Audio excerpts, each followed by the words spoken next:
So it is 6:30. This is the May 7th edition of the Jericho Selectboard meeting. Typically, we do public to be heard first, but what I think is going to work best for tonight is we do public to be heard second.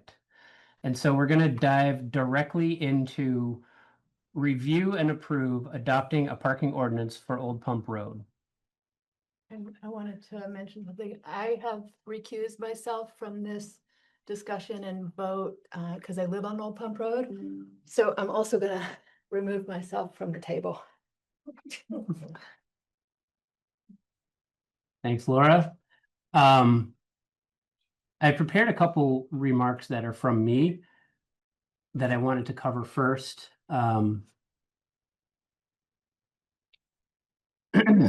So, first on the agenda is review and approve adopting a parking ordinance for Old Pump Road. What we're considering is a parking ordinance on Old Pump Road starting at Route 15 and continuing to the bridge. So here are my comments.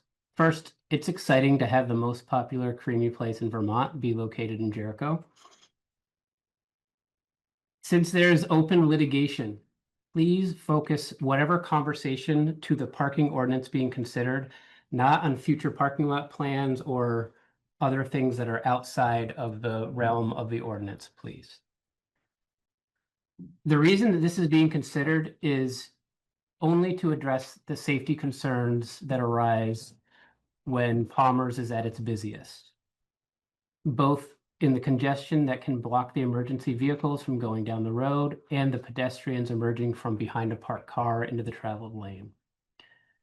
I'd also like to make a comment acknowledging that since the Phalens have taken over Palmer's, that I have personally noticed effort on the part of the Phalens to help the situation. They've added a fence that helps encourage, the patrons to stay on that side of the fence and not just kind of wander into the road.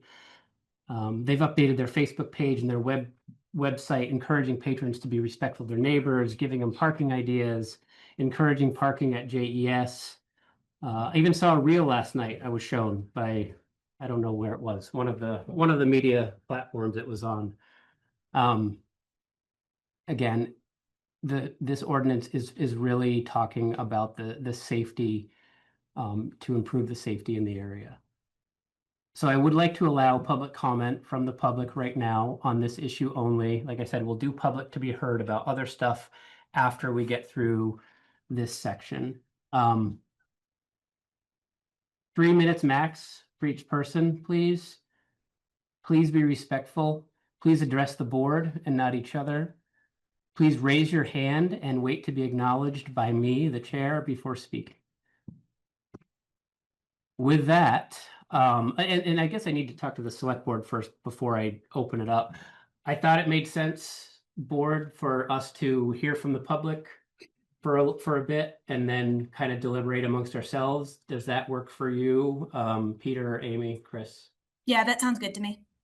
Sure. Okay. All right. With that, raised. Sarah McLeod has her hand up. Okay. I guess she was first. Go ahead, Sarah. You are muted. How about now? Can you hear me? I can hear you.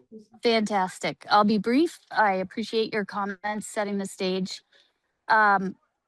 It's, as you mentioned, it's a small space. It's a small town. And I am definitely in support of the business and I am in support of safety.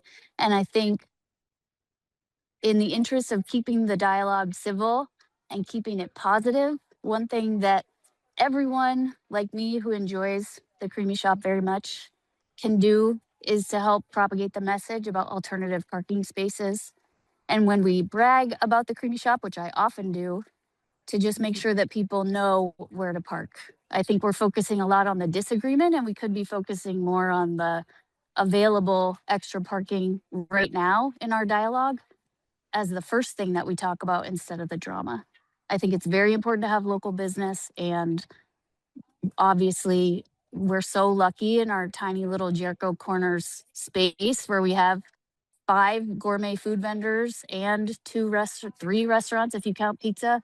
So I want to make sure that we just support each other in trying to find creative solutions. That's it. Thank you. Thank you, Sarah.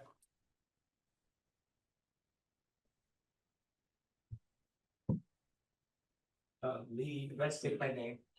Lee Lamphere. Lee Lamphere, that's my name. Yeah. Can we ask questions at all? Is that a thing? We're doing our best here. I'm not rigid on whatever. My concern is, my worry is that this is going to be the new speed bump issue for this town, and where a handful of very loud voices dictate what occurs here and impacts 99% of the people that live here. Palmer's is literally Jericho incarnate. It belongs here. We want to keep it here. I have a hard time believing that people parking on the road is safer than people parking across the street and walking across Route 15. I think that this is another NIMBY issue. I think that this is a metaphor for what we're experiencing across Vermont, which is young people are leaving our town, flocking, leaving the town, and Palmer's employs young people. They attract young people. They are young-ish people. And I just, as we move forward with whatever happens here, keep in mind that we want to keep young people here.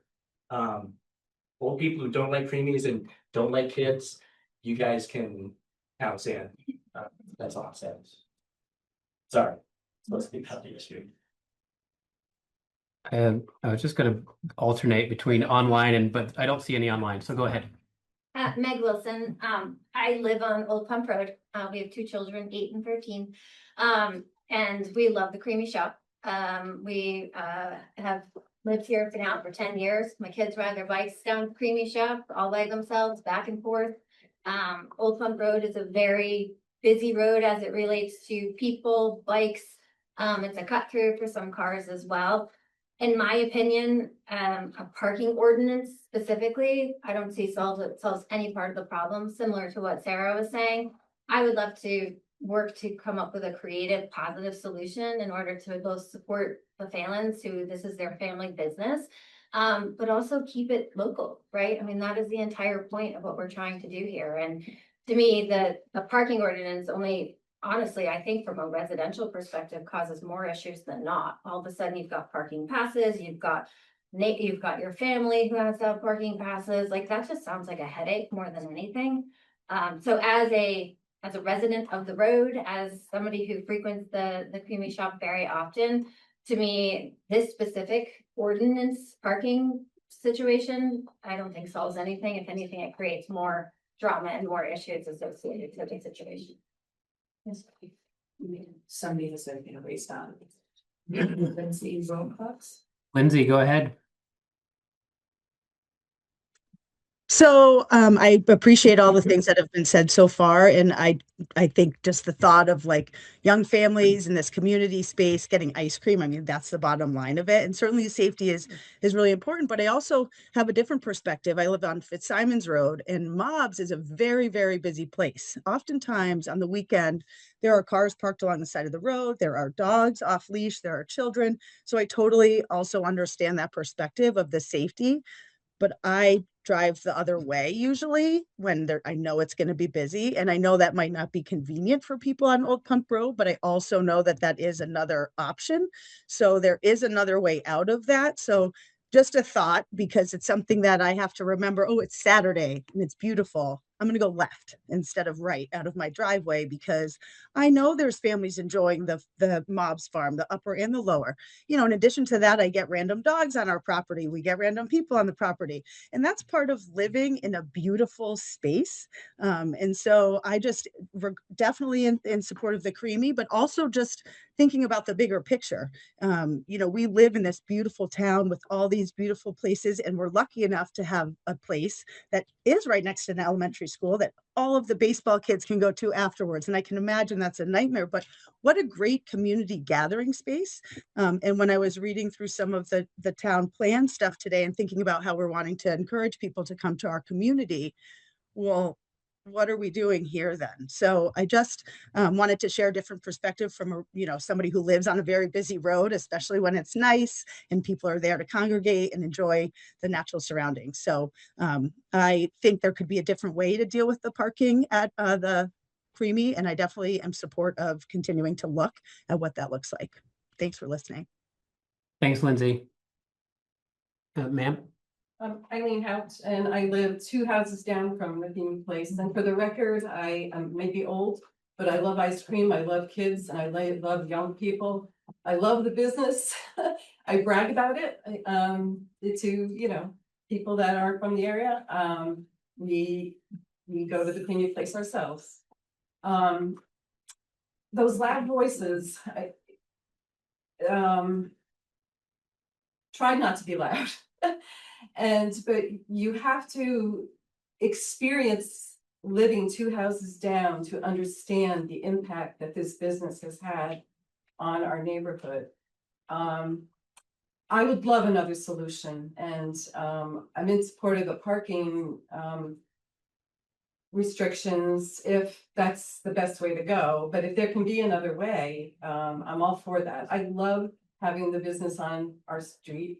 I love seeing people enjoy their families and their friends over an ice cream. It's just, what could be happier? But let me just, for those who don't understand, people that we get this from the beginning of the season till the end of the season. There are people parked across our during busy times, which is very often across from our house. We're only 25 feet from the road, or 30 feet from the road. It's very close, and people have to turn around. There's nowhere to turn around. So they've used our driveways. That's why we have cones. But not only that, when they don't use the driveways, they spin around in front of our house. So we're trying to enjoy our family time on our porch in the summer on a beautiful day, and we have constant traffic spinning around in front of our house, less than 50 feet from we live on a parking lot. So I'm all for positive solutions, and I support local businesses, and I think I'm proud of the fact that we've got this successful business, especially as a neighbor. So if we can find another way, that's great. But life is miserable right now in the warm weather when we're trying to enjoy our home. So as far as the ordinance goes, I'm not a lawyer. I'd have to hear more about it and decide whether I'm for it or not. But if another way can be found, I'm supportive of that. Thank you. Other comments? No. His hand beat you. I'm sorry. Go ahead. Hi, my name's Mike Rowe. Went to Jericho Elementary back in the day, 2 years ago. Brown River graduated from Mansfield.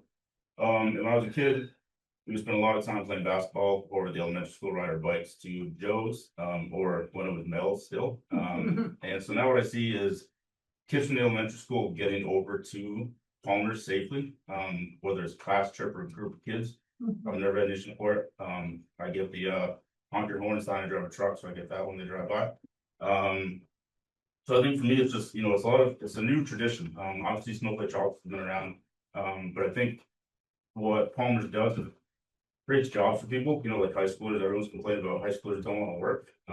That is not the case with Palmer's. And I think, any animosity towards Palmer's right now is kind of carrying over from previous ownership that didn't want to help, didn't want to work with the town. And what I see is changes already that the Phalens are doing and trying to do to make the situation better for everyone. So thank you. Thank you. Jessica. I'm Jessica Phelan, owner of Palmer Lane Maple. I want to thank the select board for your willingness to hear these concerns and ours, while acknowledging our good faith efforts in mitigating the issue. As Mike said, it's no secret that we've inherited these issues with a storied history of a lot of motion. We don't deny the traffic, we don't deny the pedestrian safety concerns. We do, however, deny this exclusionary nature of the ordinance in what feels like how it's being framed as only benefiting the residents of Old Pump Road. We've continued to show up in good faith and cooperation, whether in public settings like this, having private conversations with neighbors, or entering as interested parties in the Vermont environmental courts. It's only in our best interest to be working towards shared solutions that are inclusive and benefiting all users of Old Pump Road. So I'm not here to oppose an action that addresses traffic congestion and pedestrian safety, especially if it's an action that's founded on data and objective data, and it's well informed. I don't think this ordinance is either of those. It's exclusively based on emotion, in our opinion, and doing something to do something. And we're asking the select board to pause on bringing this to vote until the members can meet their own goals of gathering information to inform a solution that reflects the board's values and Jericho's town planning priorities. As Lindsay Wilcox had mentioned, I spent the town plan. I spent a lot of time with the town plan as of recently. A few things that, being identified in Jericho Corners as a mixed-use village intended to support walkable access, locally owned businesses, and shared community infrastructure, including parking. The plan's transportation chapter emphasizes interconnected transportation options, serving residents, visitors, businesses, pedestrians, and cyclists. So because Old Pump functions in the village center, we're asking the select board to reconsider maybe a multimodal and parking utilization study to ensure that a solution like this is the right one. Additionally, the economic chapter in the town's plan recognizes that concerns about parking often lead to restrictive approaches like this ordinance, but a lack of parking does not necessarily inhibit economic development. Instead, the plan encourages flexible strategies like shared off-site, on-site street parking, park once and walkable patterns within the village centers. These are all the types of strategies that we're actively working towards. And lastly, I think I just want to echo and emphasize the mitigation efforts that we continue to take to reduce the parking and traffic impacts. As Eric, you mentioned, communications, being intentional about our communications, clear parking, safe driving guidance, our front and center on our website, or posting about it on social media. We need the help of local residents and customers to amplify those efforts. And we could really use some help for visitors who are coming into town and will be totally confused with the no parking ordinance as they drive down Old Pump Road. So respectfully, we're asking the select board to consider a pause on bringing this to vote tonight. We know the board wants to align with their goal of making well-informed and data-driven decisions that are strengthening the safety, supporting residents, and fostering economic development that reflects the long-term vision of Jericho Corners. Thanks. Thank you. Just check online. Any online? No. Sorry, go ahead. I'm just saying, I support the ordinance, I support the business. Can you state your name? Oh, my name is Hans Houston, Thank you. and I support the ordinance. I think it's a good first step. I think it will encourage people to use the elementary school parking lot. I think without some encouragement, people are simply going to park as close as they can. And I just think that's the nature of the beast. I love having the business close. I just feel it is outgrowing its current location. And if we could put a parking lot in the field or use the Jericho Elementary School parking lot, I would be absolutely thrilled. But having cars on both sides of Old Pump Road and backing into Old Pump Road from both sides of the road is a very dangerous situation. And somebody's going to get hit. Thank you. Oh, okay, I got 4 at once. Okay. Right. Okay, yep. Shelley Down. I actually live across the street from Pomerlane, Maple. And over the years, I have seen so many people coming and going. If we take away, in my opinion, the parking off of Old Pump Road, you're going to fog people into the post office. Possibly the post office, possibly Snowflake Chocolate's parking lot, but what I see happening in the summer regardless is you're gonna fill Route 15 on both sides of the parking. People are gonna get out of their cars on Route 15. It happens now.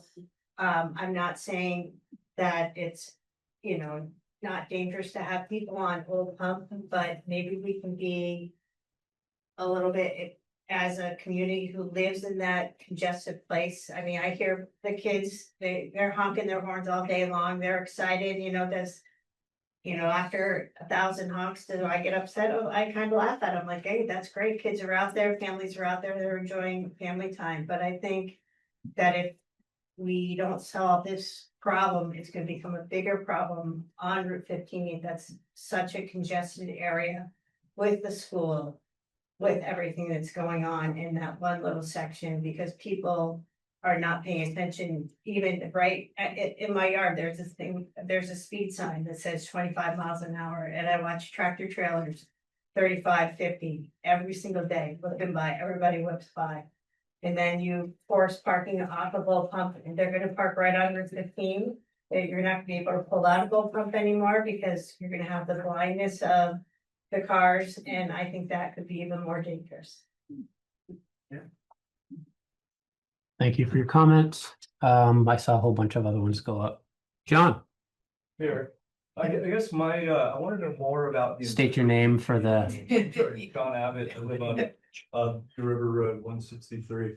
Cause I remember discussions about parking ordinance going back a number of years, and the lack of ability to enforce it, particularly on weekends. So I wonder if the select board can talk a little bit more about process, like how do you decide, A, who's gonna do the enforcing, B, who decides whether they get a ticket or get towed.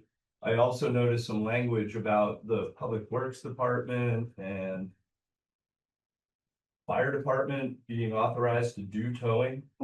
Which yeah, is that, really odd as a taxpayer. I have some problems with that. So if you could talk a little bit about that, and then also acknowledging there's a precedent being set here. So to my knowledge, it's the first time a parking ordinance has ever been up for approval. And I can guarantee if it is approved, they'll be lining up in other parts of town to try to encourage the development of an ordinance there. And I also just, before you respond, I want to echo Jessica's acknowledgement of lacking data. I think we, as a community, have made lots of decisions that are very emotional in nature and aren't data-based. And living in the world we're living in today, data and science matter. And I just want to go on the record and make that known. And I'm not diminishing the safety concerns, but I'd love to see a process for gathering data, seeing how many near misses there really are in actuality, versus concern about danger to children, pedestrians. I don't know if it works for me to respond directly, but I think when we have our select board chat, I think we'll address most of that. Okay. If that's okay. If I don't, just hit me up again. I will, I guess, say that Paula did speak with the sheriff's office, and who happened to be here for another agenda item, and there's no room for them in here, but I think they're just outside the door, and they've had some discussions on how enforcement would look. So we have thought about that. Thanks, John. Joanne Bro, I live on Snowflake Drive. Mine is sort of two part. I'd like for the last part to be part of the select board chat, because I have not been involved. I don't understand. But what I will say is I am very saddened by what we are doing to a family whose entire livelihood has come here to Jericho. They had no clue what was going on. I'm sure that in the contract, previous owners did not like, people don't like us. And we're very mean. And so all of these things that came up were they're the recipients of all of this. It's just sad that they're the ones that have to suffer the consequences. I understand if I were a family living on Old Pump Road, I understand all of that. I agree with all of that. It would be sad, absolutely be sad. So I just would like us to get to a place we can feel better on both sides. And my question about relative to the select board is what happened to the parking lot? And I apologize for not being in on this earlier, but what happened to the parking lot? Why can we not do that? The If you answer, Answer now, if that can be tabled, that's fine. I just would like to know what happened to the parking lot. that's part of what I mentioned in the beginning, where we're not allowed to talk about it because of open litigation. It's not that I don't want to talk about it, and I have tons of thoughts, and I'm sure everybody has a different thought about it. But there's open litigation on that I don't feel comfortable talking about based on advice from counsel. Yes. I have what is probably a, not me. Name. Oh, I'm Carolyn Subin, and I live on Old Pump Road. My house is the last or first, however you count it, before the one-lane bridge. And I want to say a couple of things. One is, yes, the cars turn around in my driveway, but my front porch is not affected the way that people who live closer are affected by the traffic there. And I just want to acknowledge that, because my life faces the other way. I live on the river and I use my backyard and not my front yard. So I just want to say that, because I don't mind. It seems to me safer than having cars back up the whole road to turn around in my driveway, which accommodates trucks. I wanted to say that first. And the other question, which might be quite ignorant, but I know we have cooperative new owners here. I believe that the bottle drop box on the corner impacts the vision of people going down the road in a way that would seem to me you'd have, Palmer's would have more space to accommodate people hanging out on the property they already own if that bottle drop were in a much less congested corner than on the bottom of Old Pump Road. I don't know if that's relevant to anybody's, but there's at least a square of like 6 by 8 feet that people could be hanging out in. There could be a picnic table, whatever. And I cannot see around the bottle drop at certain times of day in order to make a right turn. I wanted to bring that to the attention of people considering. I'm sorry, I said I wasn't going to comment. That's a great point. Can someone clarify, do you guys own that? Who owns it? I was told when I raised this that it is the money from the bottle drop goes to the Boy Scouts. I don't know if that's true. That's what I was told. Okay, thank you. I assumed it was the Palmer owned by the business. It's yours? Didn't know that. Okay. Consider it gone. Yeah, no. I'm not saying, I hadn't thought about it. I just, okay, all right, thank you. Thing is ugly is. Ugly and ridiculous. I never even thought about the site. I never even thought about that, but that's a great point, and we'll have it. You're very taken down. He's probably making a call now. It's probably be gone before you go home. I think at this point, I want to do it myself just to get Just some to stuff sledgehammer it, yeah. barehanded. Okay, thank you for that comment. Yes, ma'am? I'm Betsy Suture and I live on Christie Lane. I just have a question. If the parking lot can't be discussed because of pending litigation, is it possible to tell us the parties that are involved or the name of the case that's being litigated? I don't want to do that. Well, is it public? I imagine you can, look it up. I'm not looking to bring that. Yep. Thank you. Yep. Yes. My name is Leslie Dunn. I live on Old Pump, and this problem, the safety issues have been around for a number of years, and that's why it's come to a head again this year, especially the creating season right here. It is so unfortunate that the new owners, the timing with the new owners, because nobody wanted to be in this situation with people starting out with their business in Jericho. The idea that the emphasis of the parking over at the elementary school is great, especially since there is infrastructure and possibilities of creative solutions to help those little leaguers and families and basketball players to get from the elementary school to the creamy window safely. My thought about the ordinance is that I appreciate you reintroducing the ordinance because I think it really does directly address safety on Old Pump Road. For those of us who are up and down that road all the time, it's terrifying, really, to think of some kid just, dashing out between cars that you can't see. The big recycling bin isn't the only obstruction. The cars and trucks often parked helter-skelter really create a safety hazard. Not to mention the cars backing up, the stuff that you said in the beginning, Eric, cars backing up, difficulty with safety vehicles getting through, all that stuff. Anyway, my thought about the parking ordinance as presented is honestly that it doesn't quite go far enough.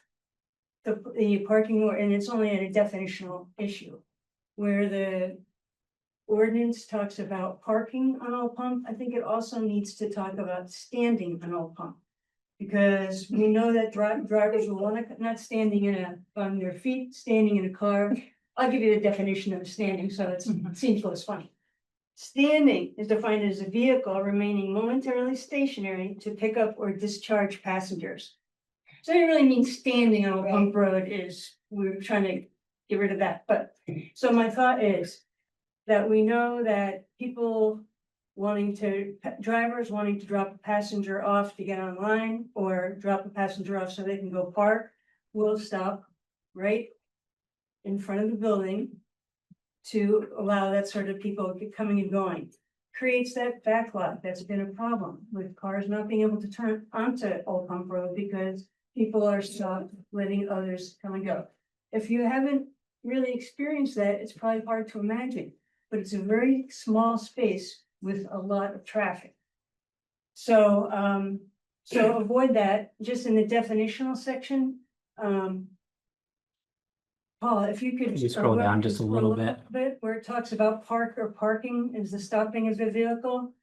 My thought would be to add a letter E under, whoops, not quite. This one. And under definitions, section 3, just add a clarification that would talk about standing so that people would understand that you can't just stop and let your passengers in and out, especially since it's so close to Route 15.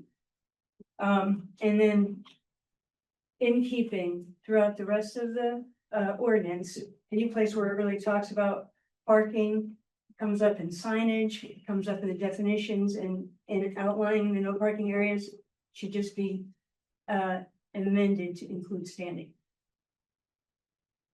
Thank you. Okay, other, Question, uh, is that allowed?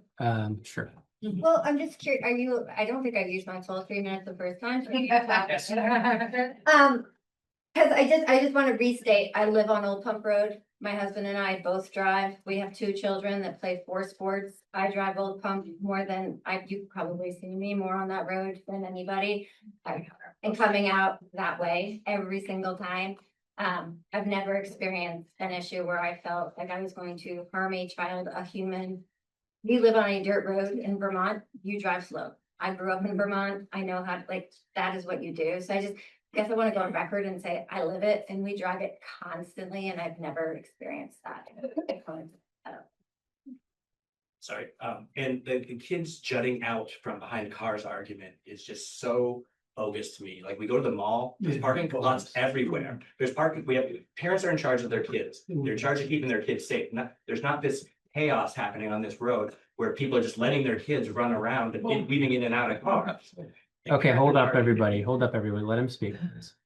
If I bring my kid to the mall, I get her hand, I hold her hand. I'm in charge of my child, okay? You guys are in charge of the children, the parents are. Just because there's parking doesn't mean that everybody's just letting their kids run wild. It's a ridiculous argument. Sorry, ma'am, right here. Lucy Bath, I lived 32 years on Old Pump Road and I live at 331. And I can challenge you because I could bring someone in who has a firsthand account of a child jutting out. And by the time he said if he had been going even a half a mile faster, he would have killed this child. The child's hand was on his bumper. And he had a hard time coming back to our house because he was so stunned that he could have killed this child there. So that's yeah, great, you hang on to your child's hand, but there is that child that's gonna scoot out there. My concern also is, I have elderly parents that live with me. We've had to call the ambulance many times. My mom has since passed away, but my dad's 95.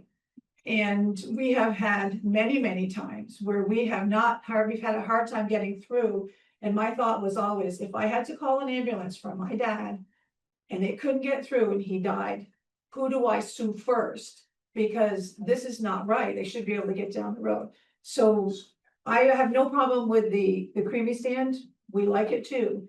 But my problem is that ambulances and fire trucks need to be able to always come down there. And the problem, people with big trucks actually take up a whole lane. So, I'm sorry, but it's dangerous. We do need to find a good solution, but to say that kids don't jet out, it's happened to us many times.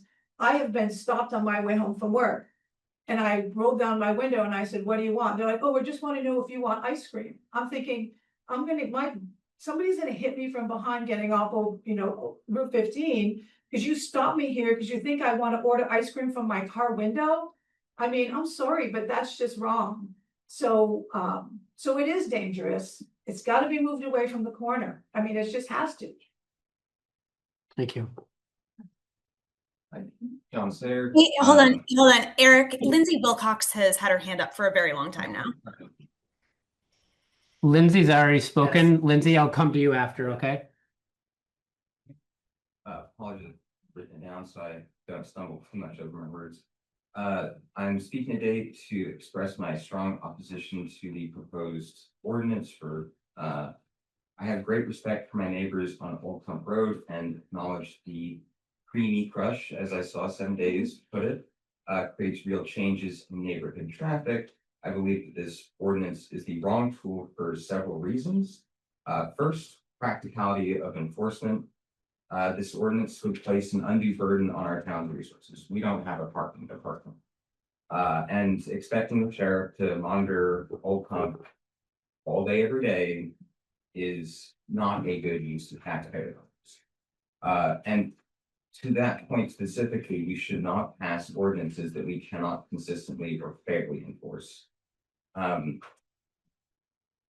have some thoughts about what I hear some potentially contradictory safety arguments, but all I'll say is I think that the safest way to solve this is to get cars off the road, and the easiest way to do that, the parking lot. I'll echo what a lot of folks have said more eloquently than I about Palmer Lane as a community landmark and sort of expressing what I think are some of the best lights of Jericho here. And I will echo a lot of what's said about we should be working towards a compromise as a community. And I would like to also cheer what they've done already, like putting up the snow fence, like things are just happening there, and it's a lot of good faith on their side. And finally, Old Pump is a public way maintained by all of our taxes, and converting a public road into what is by definition a public parking gallery for residents only sets a concerning precedent for our town. Public roads should remain accessible for the public, provided the traffic is moving safely. I urge the select board to reject this ordinance and instead encourage the development of that proposed parking lot, focusing on solutions that move cars off the road instead of a bunch of legalese that won't actually solve the problem. Thank you. Thank you. Lindsay. Well, Lindsay I told Lindsay Wilcox I'd go to her after. Okay. Yeah, I mean, now I've kind of forgotten, but I feel like the idea that there's, compromise, there's more stuff to be done. I mean, I'm hearing a lot of the not in my backyard kind of scenario going on here. And so that's upsetting. And I think what this last gentleman said about it being a public road, I mean, yeah, and the precedent about what are we gonna do if now all of a sudden, because I'll tell you what, you might have people from my road, all of a sudden, Jericho Center Circle, who all of a sudden don't want these businesses there. They want no parking in the center circle because that's their backyard. So that's a bigger discussion, but it just sounds like more research needs to happen on either the parking lot or a different way to go, because enforcement sounds like a nightmare. And I just feel like you're gonna all of a sudden, it's gonna open a can of worms. And that's just what I'm hearing from all of this. Okay, Lindsay, thank you. Sandra Limoges, I live at 399 Old Pump Road. And I want to comment about the 7 days article about the Palmer parking issues. A town staff member was quoted to say that certain people want Palmer Maple to go out of business. And to my knowledge, not a single Old Pump resident is in favor or wants them to go out of business. There may be some that feel as though they've outgrown their location, and that's very different than wanting them to go out of business. Old Pump residents are concerned about safety, and safety is real. I have had people stepping out of a car, I'm waiting in line to exit the road, and someone comes right in front of me. It's not bogus, it's frightening. And anyhow, we're concerned about safety, so something needs to happen, whether it's this ordinance or something else, because safety is a real issue. And going forward, I hope that this town staff person learns to take down the temperature rather than adding fuel to the fire. I don't know if the staffer would be mad at me for defending that, but I do want to say that I don't know what that staffer said to the reporter, but what I do know is that that staffer contacted the reporter to try and update and correct what he said, which was more aligned with what you said. Secondly, whether he believes that he said that they feel that they've outgrown it and that they would like to see him move. Claims he did not say that anyone said that he felt that they wanted them to go out of business. For what it's worth, that's what I was. I didn't know that the article existed until I heard that piece. So I just wanted to state that. You can believe it or not. You had sorry, what? Wayne Ellis has his hand up. Oh, let's go to online again. Wayne? Yes. Hi, can you hear me? Yep. Okay, thank you. I guess the first question I had was, you had mentioned there was some discussions about a parking lot for Palmer's, but you didn't want to discuss it? That's correct. Okay, so that's something that's unresolved at this point, but it's a potential, is it a solution or a partial solution? Wayne, I don't want to litigate this particular piece just because we've got enough in front of us tonight. I do believe that there's public, you can probably look through public discussions about it. We've had here, I believe, I'm not much of an attorney. I don't like when someone files something, is it discoverable? It probably is. So that, I really don't want to get into the parking lot just because. Okay. I just wanted to try to establish if there was hope for a solution. So if you don't want to discuss that, that's fine. Other than Wayne, we're all here because there's always hope. Yeah, that's right. No hope, then I'm going home. Nothing. That's okay. Right. All right. So I just wanted to make more. Okay, go ahead. Yeah, I just had one more little point I wanted to make was I think that the concerns of the people on Old Pump are very real, and I think that should be listened to with some respect and consideration because people say, well, it's a public road. Well, if it's a public road that hasn't been improved to accommodate this level of traffic and parking and all of that, then it's kind of a moot point. I mean, it's you can have a 1-lane dirt road and say it's a public road, but if it's not able to accommodate the level of traffic. It doesn't make sense to say that. So anyway, I would just say I've lived on a road where I was a block from a walkable, beautiful downtown in California, and it was just hell. Just hell. People parking in your driveway and crap. So I very much sympathize with the people of Old Pump Road. And I think I would encourage the select board to really look at a solution that can address their concerns, because I have had those concerns and I can really sympathize with them. So that's all I wanted to say. Okay, we can take a few more comments. Thank you, Wayne. A few more comments. Ma'am, did you have your? I just wanted to make a couple comments. My name's Nancy Shamp. I live at 250 Old Pump Road across the bridge. And of course, I use the road every day to go the alternate route. Is not feasible for me, nor should it be expected. Also an old person who happens to love children. I have 12 grandchildren who love Palmer. We go there at our camp every year for sure. But I could collect the data on the number of times a car is pulled out right in front of me, or a child, or particular incident of a mom and dad who have 3 children. Dad's got one, mom's got the other, they're on either side of the car, and the 2-year-old comes running out. I have to tell you, I would be devastated. It would ruin my life if I hit a child. And I'm careful. I even tell people who are coming to see me, please be careful turning onto Old Pump Road. Be cautious. You need to look for children. You need to look for cars. You need to look for car doors. You need to look for people who are stopped dead in the road. Please be careful. Thank you for your comments. Okay, are there any comments that haven't already been said? I think we've heard a lot. So I'll take a few more comments if you're bringing new commentary in. The gentleman in front of John, I think, was first. Go ahead. Richard Value, 296 Old Pump Road. I've lived there for 70 years. I remember when it was a dead end road. And 3 cars was heavy traffic when I was a kid. So anyway, coming out through, I've almost hit 2 kids before. They just run right out into the road.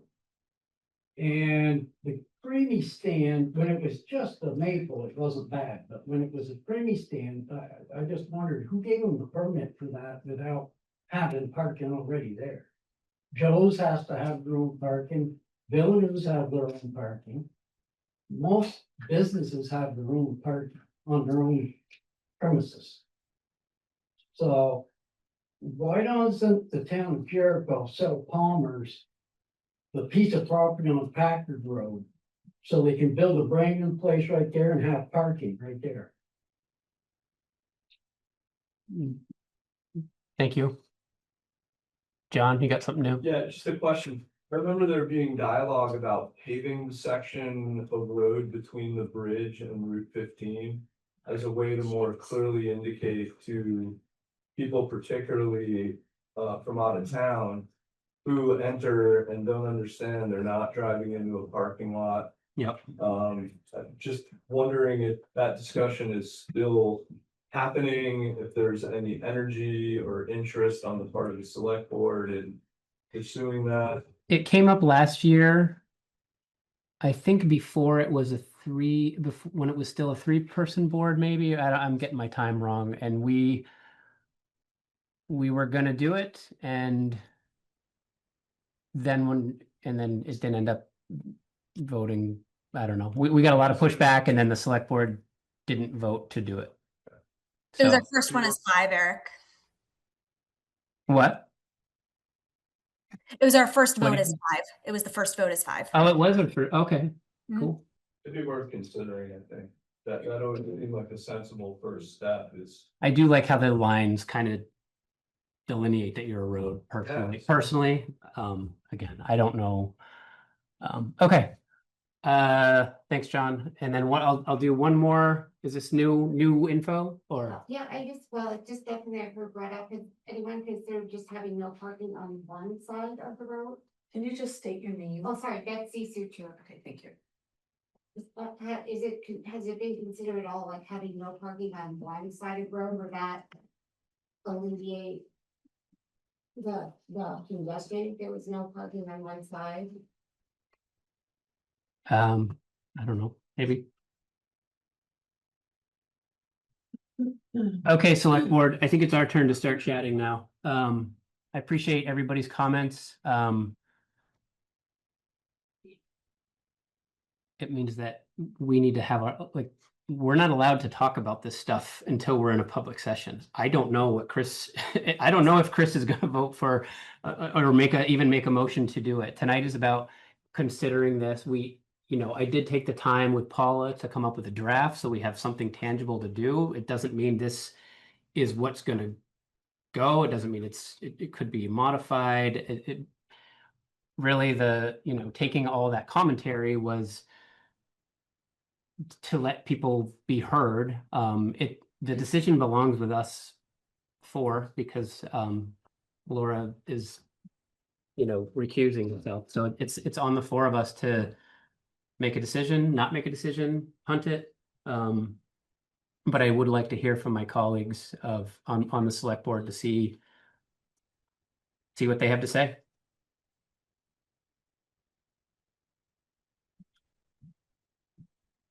I'll go first. So I continue, as I did in January, to have a lot of tactical concerns about this. We're going to talk later in the meeting about how we already have an increase to our sheriff's budget. We've had a discussion about possible reduction in those hours. I do not see on the actual execution side how this is enforceable, because we don't have police, we don't have parking ordinance. How much of our current sheriff's salary should go to this? I'm not quite sure. Besides that, how much of this time for Jessica to create residential permits, the cost of doing residential permits, I feel like all of that is still murky to me, and we haven't talked about it, and I'm not comfortable with that. And additionally, I'm not really comfortable if what we're saying is people parking on the road is the problem. I don't want anyone parking on the road then, if that's the decision the board is making. To be clear, I'm not sure. I don't believe this is the solution. But if we do go forward with an ordinance, I would say there's absolutely no residential parking, because if it's too dangerous for someone else to park on the side of the road, it's too dangerous for a resident to park on the side of the road. They're still going to have to 3-point turn around. They're still going to have to, they might have kids run out. It doesn't fix anything for me. Okay.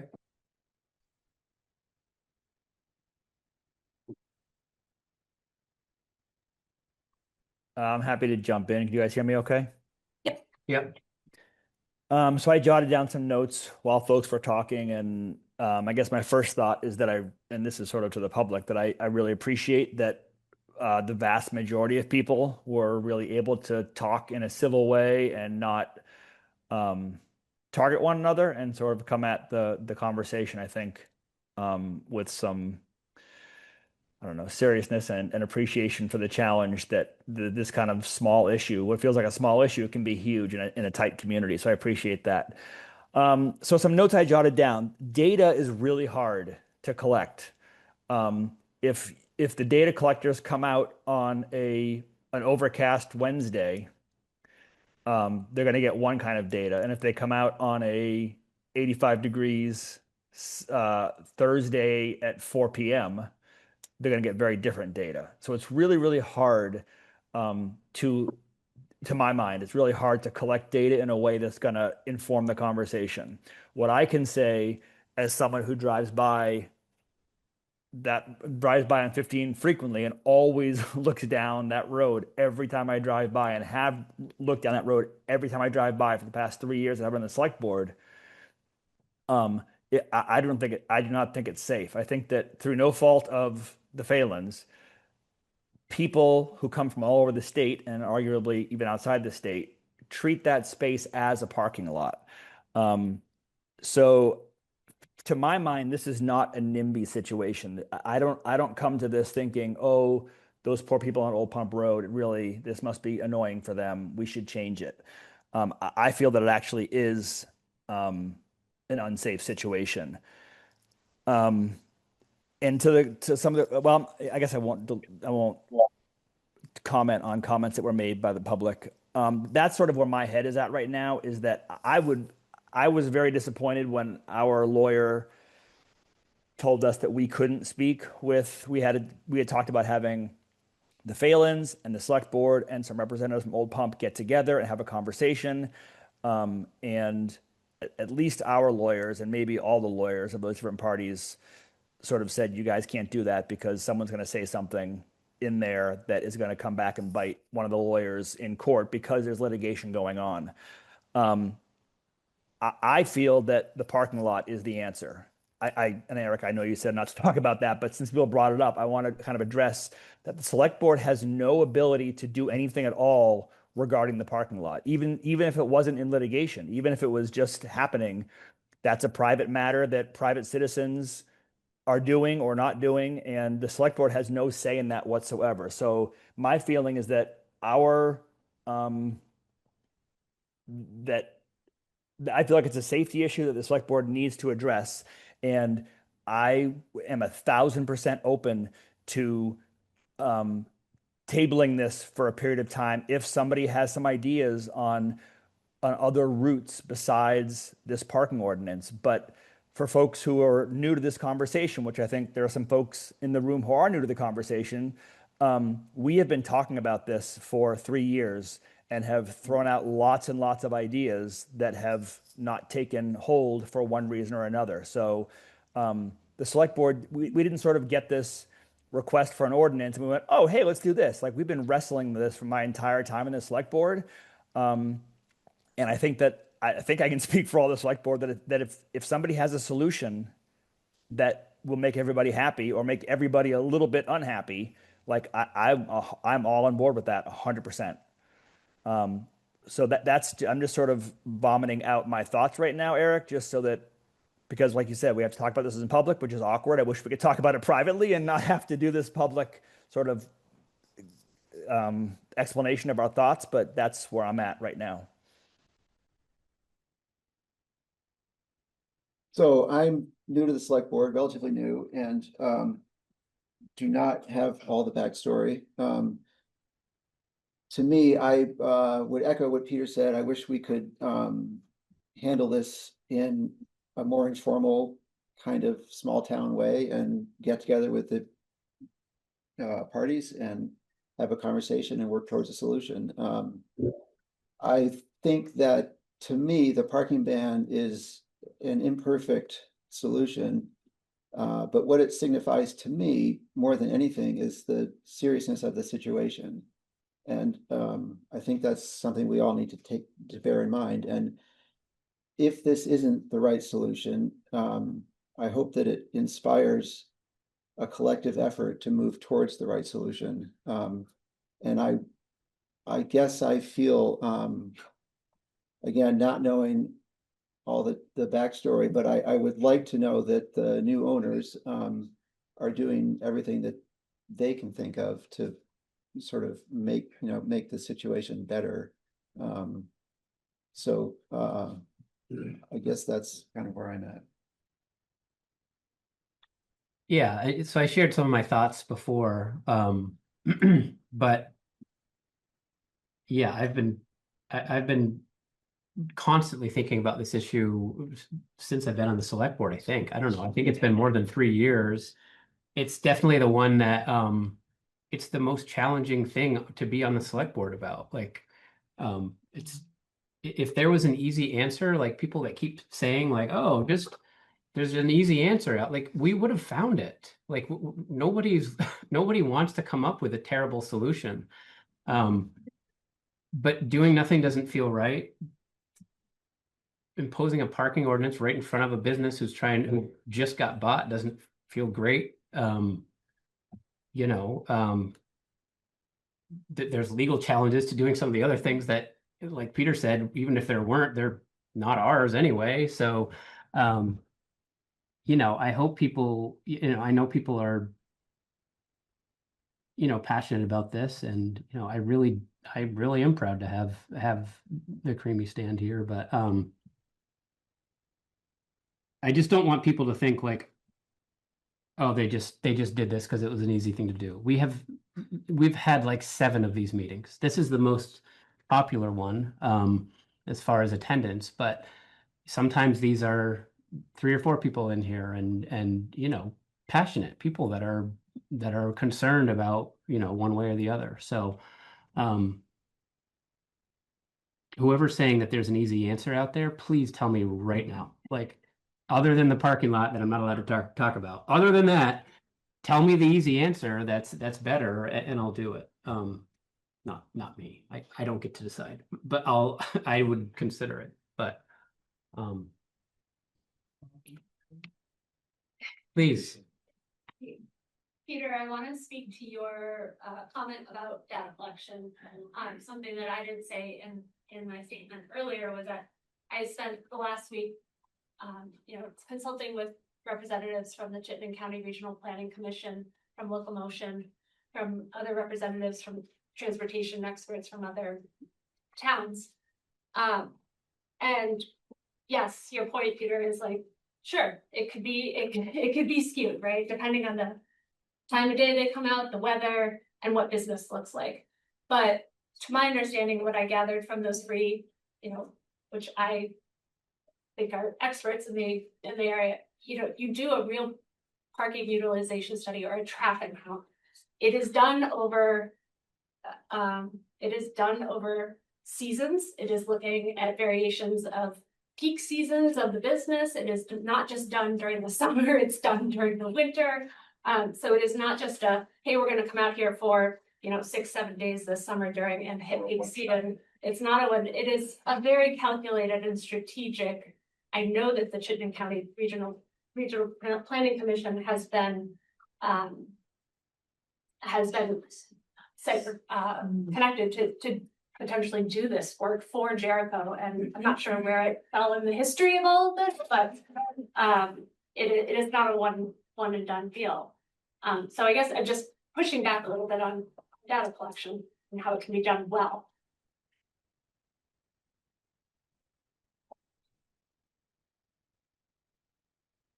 I will say I've gotten a lot. I did send out, you know, for those of you who are new, some people got emails of a heads up of this, just because I didn't want anyone to think we were sneaking this conversation through. So in response to that email, I did get a lot of requests for doing a traffic study.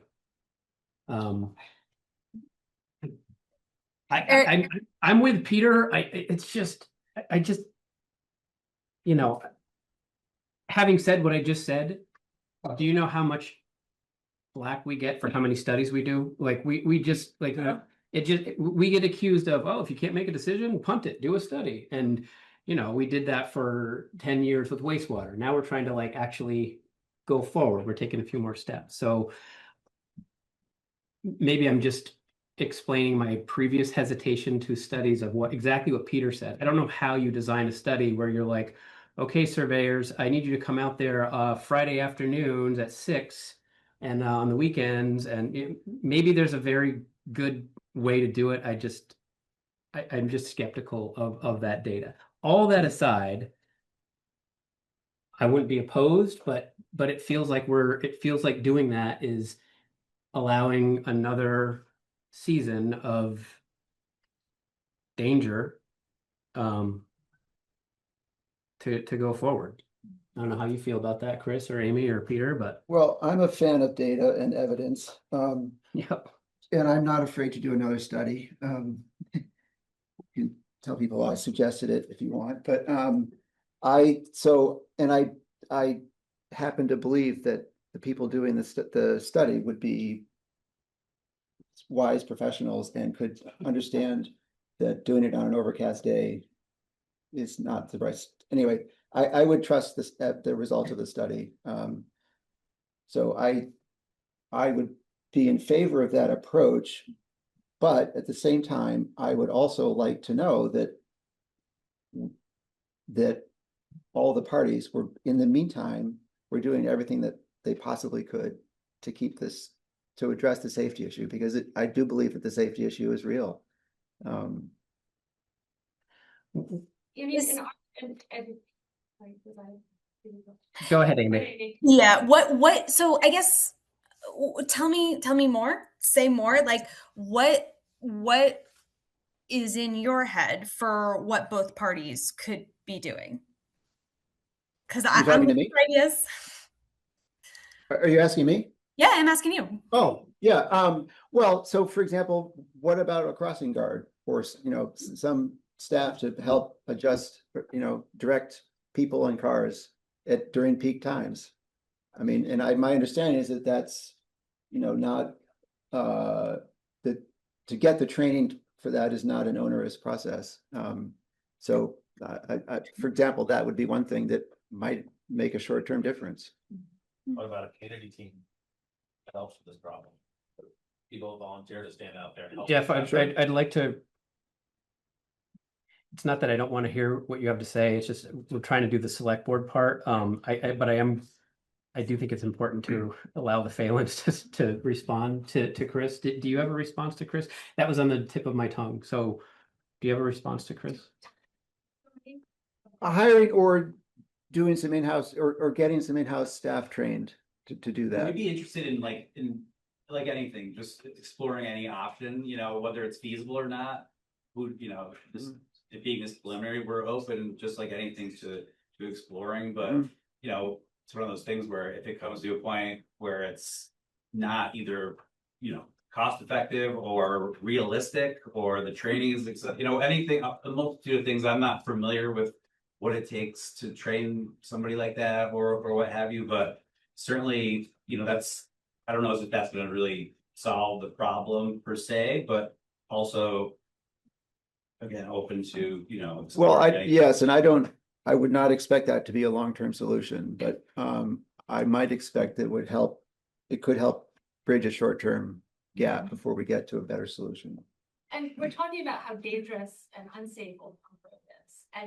And this is an ordinance, a no parking residential only ordinance that is exclusively for vehicles. I'm having a hard time putting that parking together with safety. And you're asking us to hire or staff somebody that is trained. And if Old Pump Road is that dangerous, we're putting our people and staff in. Well, I'm not a traffic safety expert, but I would like to think that would be a possible solution. And if it's even a short-term solution, I think that I would like to see that you were at least investigating what it takes to do that and what the realities of that would be. Well, if you're willing to potentially pay a sheriff, then maybe this town could take that on and pay a crossing guard. That's going to be a lot less expensive than the sheriff, and all it means that the town has to use in other ways. And maybe more effective than getting law enforcement here and the graduating steps of, enforcing a violation, whether that's ticketing, towing, what have you. Eric, honestly, I think that's one of the better ideas that I've heard.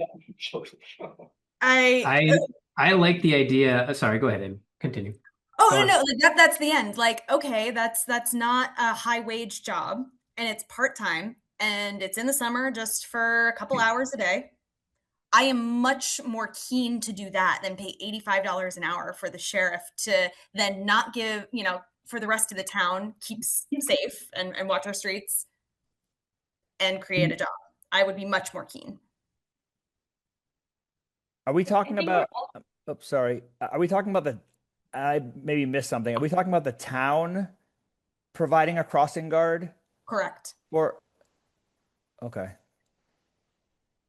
That's honestly I don't know how that plays out legally. That seems weird to me that a business has a parking issue and the town is is paying someone to solve their problem. I get that it's sort of a two-way street, and that it's sort of there's two sides to it. That it's the town's problem to keep the road safe, but it's I don't know also if I would have. Yeah, sorry. Keep going. no, just that it's the town's problem to keep citizens safe and keep the road safe, but it's also the business's problem to navigate their parking issues. So I guess I have trouble right off the cuff. This hadn't occurred to me, although we've talked about it a million times. The idea of a crossing guard or a person just to direct traffic. But I guess it's hard for, I need to get my head around the idea of the town, that being a town job and not a Palmer Well, Lane job. How is that different than making the traffic enforcement of parking the town job? Because what we're currently saying is that we're going to pay the sheriff $85 an hour to watch this road and ticket and tow, and we're going to pay handies or whoever to take away cars, and we're going to pay Jessica to put in whatever residential permits, and we're going to have to watch and do this every single year. How is that different than we're going to pay a $15 an hour flag waiver? So one solution, Hang on. Sorry, I'd like to keep it between the select board. I don't know if I go ahead. Go ahead. Quickly, please. Quickly. so one idea that has gotten a lot of lip service in the last 3 years was having Palmer customers go to the elementary school. Yep. If more was done to educate your customers to do that, they would do it. I would dare say that you want to collect some data, nobody's ever parked at the school. Okay? Okay, take it back. Okay. Thank you. Time, you didn't do this, your predecessor did, putting up this sign that looks like, that says now overflow, go to the elementary school. Okay. Thank you. So that's an idea I think. Can I respond to it? Yes, but to no, I'd like to respond to it. please. We have, as I mentioned, we have it on front and center on our homepage website. It is posted on all our social. We are posting about it on Front Porch Forum. What I'm needing and I'm asking for, it's not just our locals. Locals are easy to educate. Let's consider our first time visitors. Who's educating them that are coming from out of state, turning down Old Pump Road and seeing a no parking zone sign, and then what? What are the safety consequences that we will have to deal with? They are still gonna turn around. So it's not so much of an issue, and I'm happy to put together a public safety campaign with the neighbors' help. I mean, that's not just you guys sitting back, but you posting, you helping to amplify that. I'm looking at the town too. Where could there be signs? Like, where is there education in the media? It can't be done with us. If we're coming from collaborative shared solutions, then I'm looking at the three parties here that are collaborative shared solutions. Okay. Trying to figure out a way to move forward that's meaningful, and keep the conversation going. We actually have a fairly large agenda for the rest of the evening too. I'm assuming you're all staying for the whole agenda because there's a lot of fun stuff on there. I'm speaking for me. Board can argue with me or not. If the board agreed to do a study, would you guys agree to? I don't like the word crossing guard, but I do like the concept of somebody with bright clothing that's kind of maybe has a job that not funded by the town, but that is there to say, look, can you, like, you see how the way you park, like just helping, just kind of being visible, being there, not in the middle of the road, but like just out front on those days. Like we all know the days we're talking about when it's just really, really congested there. Like if the select board were to agree to do a study so that we can approach it with real data, and we make sure the study is done by somebody who doesn't just work Monday through Friday, 8 to 4. Would you guys consider that? I don't know if the select board will consider that, but would you consider that because what I told you, what I worried about of the study is that means we're punting for another season, right? would you consider hiring somebody? I don't know, if crossing guard We is the have right to talk term. about it. You know, like I said, anything is open for consideration. I wouldn't say no, I wouldn't say yes either. Right out of the gate. I don't think that I understand Amy's point that we may end up spending a similar amount of money based on what is being proposed in front of us here, but I just think, you know, Jericho Center Market might say, okay, so when are you guys going to hire our parking, right? I'm not saying that she's probably right. It probably would be cheaper than what we're looking at, but it's just a weird precedent to say we're gonna help. I just think it would be not great, but I think a study makes sense. And I think if you guys would be willing to have somebody out there helping, I really honestly recognize how much you guys have done since you've taken over, and I really appreciate it. I know you can't say 100%, yes, we'll hire somebody and they'll be there all summer. I get it. But if you could give me like a, Yeah, you're not. That's where we'll leave it. I don't want us being left with the enforcement of all of this. Okay, like, and I don't want the neighbors to be, I'm thinking about the parking ordinance and what a trap that is for the neighbors, because we are not gonna enforce that. And if law enforcement is not gonna enforce that, they're gonna be running out and running away, you know, parked cars, like what, that sounds like a nightmare. so what's the suggestion? If we do the study, what's your suggestion to deal with this season? Nope, we're saying that we are open to a study. Okay. And we are open to discussing having somebody, I don't want to say it on the record, but we would be open to having somebody with the help, I think. Let's move on, yeah. You get the gist. We'll talk about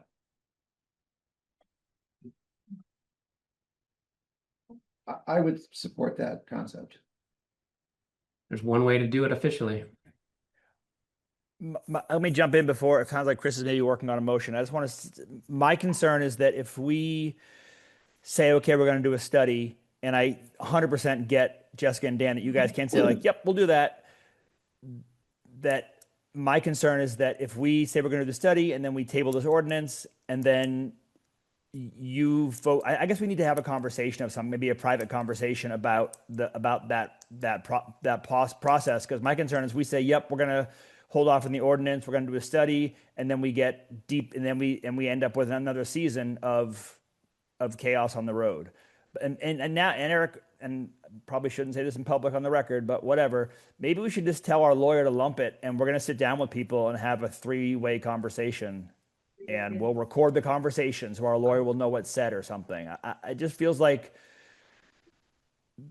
the best way forward is a conversation with the 3 parties, not in public, not that it's a secret, but that it's just much less productive to be talking in a public forum where everyone and their brother is weighing in. And if there was a way to get the 3 parties alone, and like I said, if folks are comfortable like recording it so that the lawyers all know what was said, I don't know. I mean, as your legal liaison, I'm going to really strongly recommend against it because of what I have been told the risks are to the town.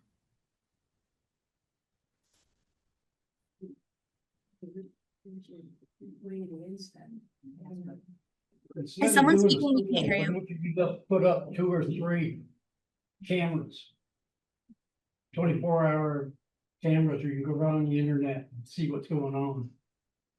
You'll be able to see the problems. All right. I think the select board needs to decide to do a study or not. I think that's what's in front of us right now. So Up to you. Yeah, don't make a motion if you don't feel comfortable making one. I'm just saying, I think that's what we need to consider, or we need to just move on. I am very happy with that, but I just want to make sure that we're going to be, there's not going to be any real safety issues this summer, but while we're doing that, but to me, that feels like the best approach. The vehicle only regulation is not addressing safety, pedestrian safety, bicycle safety. I am having a really hard time. People are still going to turn around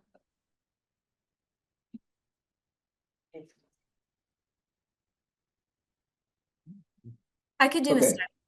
Um, Do you want me to make a motion or do you want to do it, Amy? no, I don't want to make the motion. Okay, I will make a motion to table the parking ban for now in favor of conducting a traffic study during this busy season.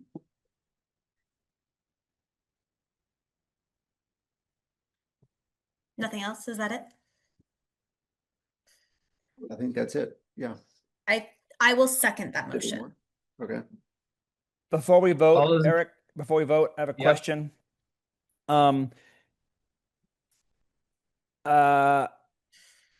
What, I guess I'm trying to, for Jessica and Dan, and I apologize if this feels like I'm putting you on the spot in this public setting, because that's where we have to have this conversation. They left the room, Peter. What? They left the room. Oh, no, they didn't. Sorry. You're right. Are the Phalens there? Go ahead. Yeah, sorry. Okay. If this meeting wasn't happening, do you view, I guess my question is, do you view the parking situation as a safety issue? And if you do, if we did nothing, would you guys be doing anything beyond? And again, you haven't done anything at all. I totally agree with Eric that you've done a bunch. But if we didn't have if this meeting wasn't happening, did you folks have any plans for trying to alleviate the parking situation this coming season? I said that we are, and the 7 days mischaracterized this, and I asked for a correction, but we are in active discussions with JES to actually have a formal agreement to codify. But again, in doing that, we can have that, pretend that exists. Okay, pretend JES says yes during these seasons and we have an agreement. We still need the help from parties like the town, our neighbors on Old Pond Road, to amplify and help educate that. We will do our part because we have the platform and have a customer base, but we also need, we need the support to amplify that as a public safety campaign. If that is what it is, yes.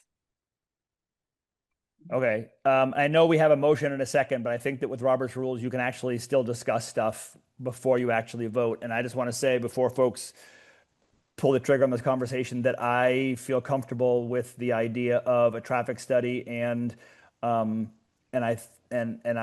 am happy with what Jessica just said, even though I know you said it before, but I appreciate you restating it. And I think that the select board and the citizen army needs to mobilize around amplifying this message across all platforms. I'm ready to vote. All those in favor say aye. Aye. Motion for traffic study passes. Paula will look to you to figure out what that means and try to make it happen. Good luck with that. We need it done soon.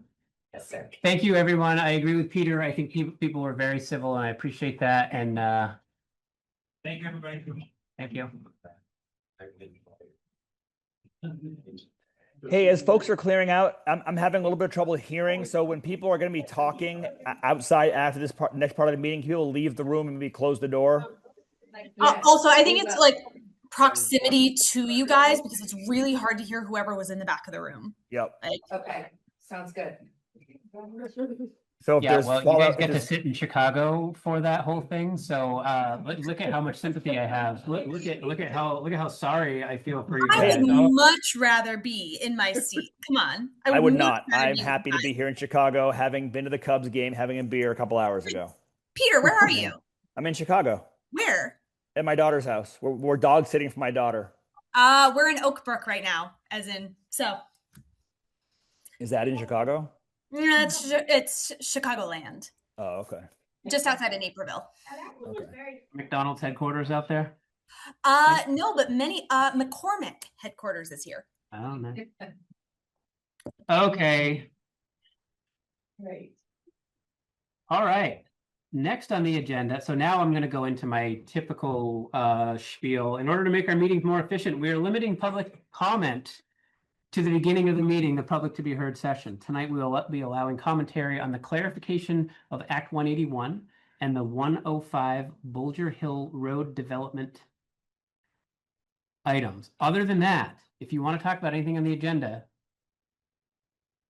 now's your time during public comments. Select board meetings are in the public, not of the public. Please do not use the chat on Zoom for anything other than technical issues. Please be respectful and please keep public comments to 3 minutes or less. And also, I'm not talking about Palmer Lane, Maple F at this point. Hi, Chuck. I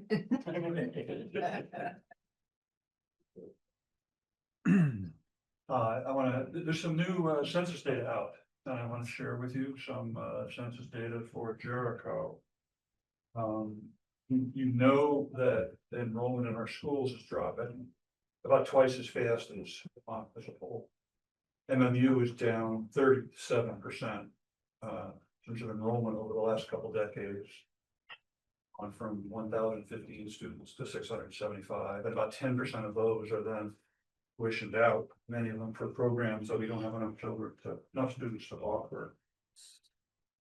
On the new census data, I want to show you this is the median age for a bunch of towns around us. The median age in Winooski is 33, so median is half the people are older, half the people are younger. Bolton is median age of 36, Underhill 38, South Burlington 38, 39.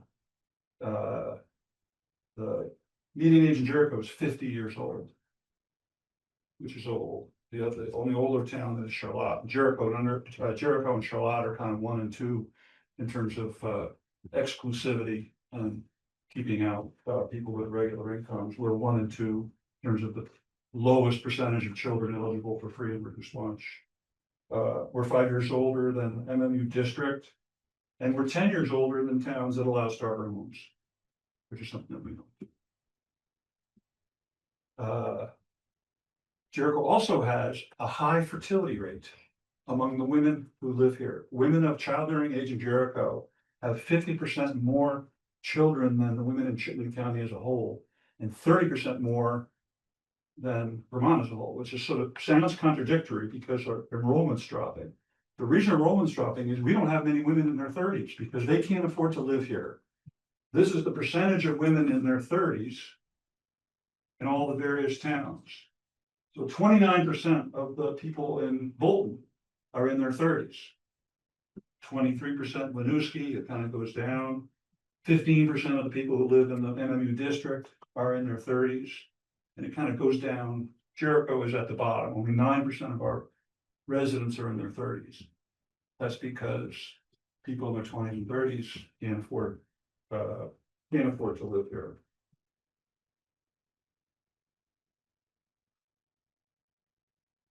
So we're old, and we don't have many women of childbearing age, which is why our enrollment is dropping.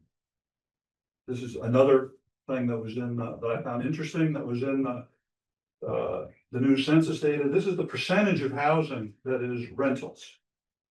So it's 64% in Winooski, 60% in Burlington, and it kind of trends down. So Burlington is 40%, 41% Essex, Junction is 41%, Chittenden County, 35% of all the dwellings are rental units, which are something that people in their 20s and 30s can take advantage of.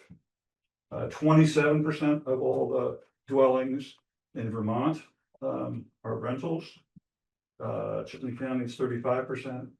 Jericho, only 7% of our dwellings are rentals. So if you can't afford a big house and a big lot, you're not welcome in Jericho. And this is kind of where things stand. Again, we're tied with Charlotte for our commitment to exclusivity and running our town like a gated community. Thank you. Thanks, Chuck. Other public to be heard?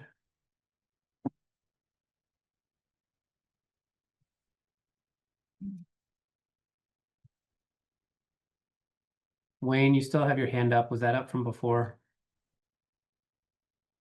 No, no, I just rose it up now. Okay, go ahead. Yeah, well, I guess my question would be that, I'm trying to see what the relationship between rentals and affordable houses are, because it's my understanding that there's been a lot of work done on looking at our zoning for town centers to reduce lot sizes where the soil can support in-ground purification or support, water. So, I'm just trying to square the triangle here on how does number of rentals relate to affordable houses for families? Maybe Chuck could answer that? No. He can't. Give me a call, Wayne. I'll Yep. explain it to you. Okay, all right. Thank you. All right, yeah, so anyways, I got my question, so I'll cede the floor. Okay, thank you. Other public to be heard?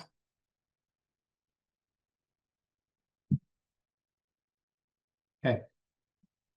And again, we are allowing public to be heard on, what did I say, on the Act 181 and the 105 Bolger Hill Road development. Next on the agenda is clarification on the select board stance on Act 181. I put this on the agenda because I got a bunch of feedback based on a letter that was sent, that was decided at the previous select board meeting. My intent here is only to clarify what I witnessed at that meeting. I happened to not be there. I rewatched the meeting. I talked with a bunch of people. So rare for me, twice in one night, I have a prepared statement that I think captures what the intent was. So here goes. At the select board meeting on April 16th, there was an agenda item to send a letter to the legislature to support Bill S-325 and Act 181. S-325 responds to some issues in Act 181. In that meeting, the select board made edits to the proposed draft to remove support for the road rule. There was discussion in that meeting that not all of the select board was in favor of the road rule and 181 as a whole. There was support for Bill S-325 amending Act 181. Unfortunately, the board missed one sentence in the draft letter that had language supporting the road rule and Act 181 that, based on that conversation, should have been removed. I want to make this clarification, as I've seen online and heard from residents, that Jericho is on the record for supporting Act 181 and the road rule. I think it is more accurate to state that the select board supports Act 325 and parts of Act 181, not 181 in its entirety. I wanted to state that for the record. I will allow comments on it, but it's really just a point of clarification, so that is on the record for all to see forever. I wasn't there. Does that capture what you and what you guys, those of you select board meetings people? Yes. Yes. I just want to add one piece just for the record that I think a large piece of that, if not all of it, falls to me, because the part that we didn't talk about was bullets 1 through 8, I think, or 1 through 7. I don't have it in front of me. And I said, oh, well, 1 through 7 is that's just stating sort of the current status in here in Jericho. That isn't really us taking any stance. So we never looked at that in the meeting. I had read it ahead of time and forgot about, I think it was bullet 6. And I didn't explicitly say, don't look at those, but I moved the conversation to the lower part of the letter. And so I feel very much responsible for that. And I think that, Eric, you need to learn to not leave me in charge of the house. Yeah, from now on, if I can't make a meeting, we will not be doing select board meetings. No, I don't think, I guarantee I wouldn't have caught that. I 1000% sure I would not have caught that. So it's important to clarify it. Can you put the cat back in the bag? I don't know, maybe. Well, fine. Not on Facebook, you can't. Not on Facebook, you can't, for sure. Can I like just like a little interjection. As a woman who is not on Facebook, I don't want the select board to also do the ebbs and flows of what a Facebook post with what was sent to me, which again I cannot access because I do not have a Facebook, but what was sent to me was there was no citing, there was no anything. So I just want to make sure that we're not reactionary to a singular Facebook post. And Eric, I don't know who had reached out to you. No one had reached out to me. So just a general statement, I suppose. Yeah, I generally don't try to provide clarification, but I do think the letter that we sent had language that was not clear. That was not clear. That was not what the spirit of that conversation after rewatching it on YouTube did. And yes, I generally don't respond to Facebook things. I have heard from several different people about their concern about it. I went and rewatched it. I felt because I wasn't there, I could be a little bit neutral, even though I am on the select board and I am part of it and I do support what we do. It felt worth clarifying there, but point taken, I don't generally respond to things on Facebook. But are you calling me old for being on Facebook? I would never. Okay. Never. Okay, great. He has his hand up. Wayne? Yes, so this is a comment about your position on 181. Could you just give like a 3-sentence synopsis of what was different between your point versus what was in the law as proposed? The only thing that I'm stating is there was a sentence that said I don't remember, I don't have it in front of me, I guess I should. There was a sentence that was still in the letter that said Jericho supports the road rule and 181 or something very, very, very close to that. And the whole discussion at the select board, not that everybody agreed, but that the select board wanted to remove that language. And they did remove it from most of the places. But as Peter said, it was still in one spot that they missed. So it was just a clarification. I'm not going to get into tonight what we do and what we don't support. I'm just saying the spirit of that discussion should have edited that sentence, and it did remove other sentences just like it, but it was still in the language that went. That's really the only point of tonight. Does that make sense? Yes, yes. So the road rule, as I recall, was to the effect that you weren't supposed to go off a main road and wander into the wilderness with a development. Do I have that right? And so basically you're saying we would allow some level of distance off a main road for a development? Wayne, we had that conversation at the last meeting, and you should watch the video from that last meeting. It's about a 20-minute conversation, and that's where you can see the nuance. I don't want to rehash the conversation here. Okay, good. Okay. But you can see that on YouTube. All right, thanks. Okay. Okay, thank you for allowing me that point of clarification. Next on the agenda is review and consider approval of farm to school run. Elizabeth Hollenbeck. Hi. Thank you for hearing me. I have some things to share with you. Would you like them, or do you just want me to wing it? Whatever works for you, whatever makes you feel comfortable. There's only 3 of us that are here in person, so we can email. If you have Paula a can get copy, them. Yeah. Okay. Maybe I'll just share one. Okay. And there's a course map. So yes, this event was started about 10 years ago by Lindsay Wilcox, and it is a fundraiser for the Farm to School program at JES. It is a running race on Sunday, May 17th. And so we are requesting permission to run on town roads. There are 2 different courses. The 1-mile course is 2 laps on the rec path. The 5K course begins on school property and then goes into the Griswold neighborhood, running a clockwise kind of lollipop loop where you'll see the 1-mile marker before returning back to JES property and then going into the Sunnyview neighborhood. And running a clockwise loop around Sunnyview and then back into school property for the finish line. The race starts at 1 o'clock and we expect all runners off the road around 2 o'clock. I talked a little bit on this sheet about our safety measures. We work to have a course monitor at every intersection. We mark the course on the road. Let folks know that it's happening ahead of time on Front Porch Forum. Let's see what else. Is this the same course it typically runs? Yes. And I did have maybe a request to borrow the traffic cones from the highway department. I don't know if that's something I could reach out to them specifically for.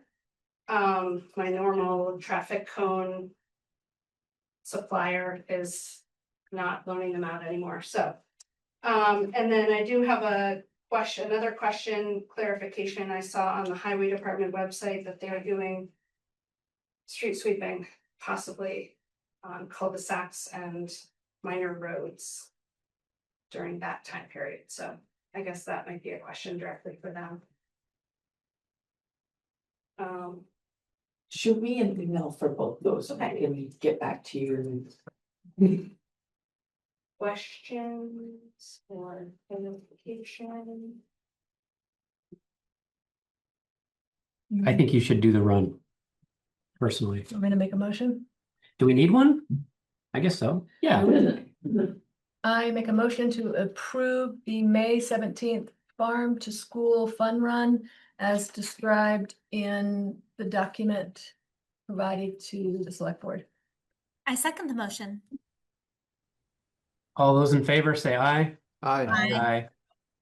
Motion passes. You can do your run. Thank you for coordinating it. Do you want this back? No. Okay. Hey, Eric, Yes, Peter. can we, and this is not meant to be flippant at all, can we, if we find a lull in our agenda at some point in the next month or two, could you and Paula put on the agenda the topic of what things the town administrator can do without requiring people to come to us? Like, this feels like, especially something that's been done before, that this woman who I can't see, I didn't hear her name, I apologize for talking about her in front of her. Elizabeth Hollenbeck. Yep. I feel bad that she has to like come to a select board meeting and sit around for an hour waiting to be told, yep, this sounds awesome, when I feel like I'd like to have a list of things that Paula can just say like, yes, this is great. And then just come to us and say, hey, reminder, this fun run is happening like it has for the past 5 years. We don't need to waste a citizen's time having to come in and sit through a meeting to just get approval for something like this. I think we should find time to talk about that. And related to that, increasing that $5,000 number I always complain about, of us having to approve Jacob spending money. Yeah, it's a great point, Peter. We don't want to have items on the agenda that are not confrontational. So it's a really good idea to let's get rid of that. Anything fun and easy, we'll just get rid of those and just, yeah, no, it's a good point. Yes, we can do your little agenda item. It does make sense. Especially on agendas like tonight when we're full. Next on the agenda is to approve the Chittenden Solid Waste District Representative Leslie Nulty and the alternate Tom Joslin for a 2-year term ending in 2028.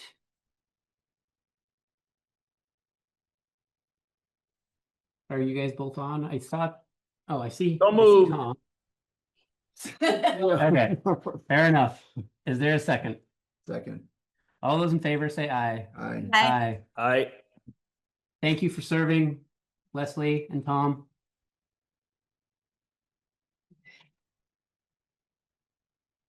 Next on the agenda is review and consider approval of the Chittenden County Sheriff's contract with Dan Gale.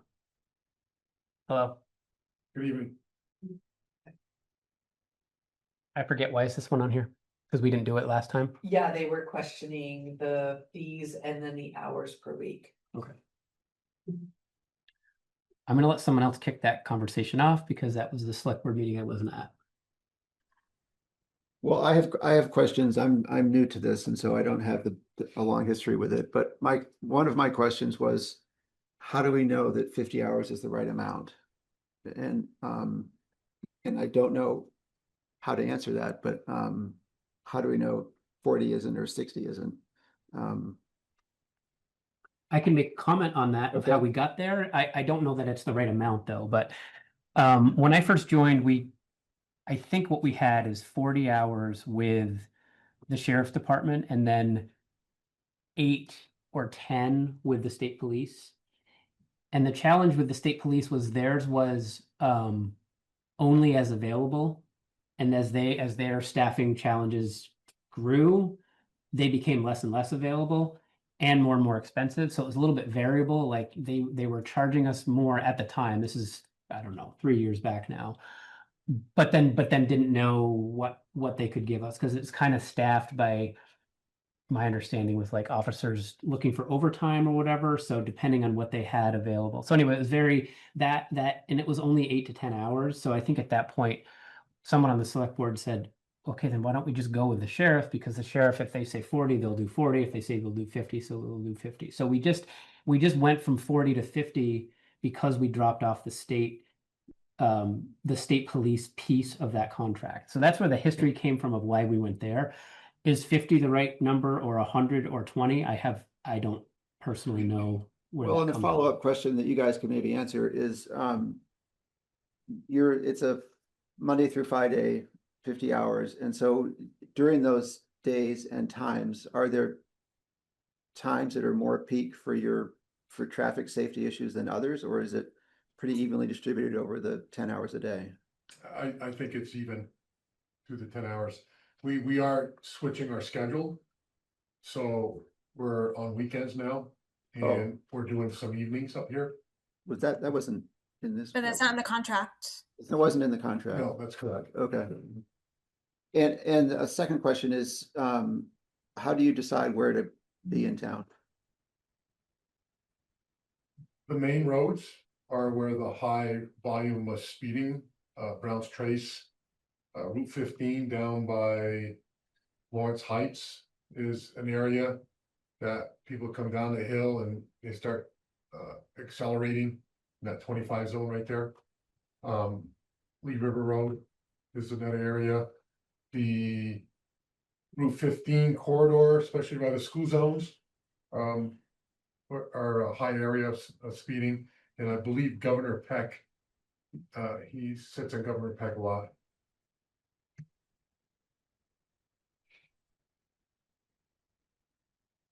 So what I missed in the what was provided to the select board is sort of those locations, and I think that's where I was most uncomfortable. Is that what was provided to us was a singular representation of hours, a singular representation of tickets, but not any peak times and not any areas that could be provided to us where things are challenging. Is that something that would be able to be provided to us? Yes. I can tell you the peak times are going to work in the morning and coming back home in the late afternoon. So about 4 hours a day. Those are the high volumes of traffic. Yes. Excellent. If you were going to add in weekends and nights, how would you or who would decide when and where? And would you make a recommendation on that? Would you do that in consultation with us, or how would that work? We were asked if we could do weekends last year. It was tough for us to do that. It's a lot easier to do it now based on personnel. So we started doing evenings till like 7, 9 o'clock at night. And then he's doing 4-hour shifts or an 8-hour shift on Saturday, or splitting Saturday and Sunday and doing 4 on Sunday and 4 on Saturday.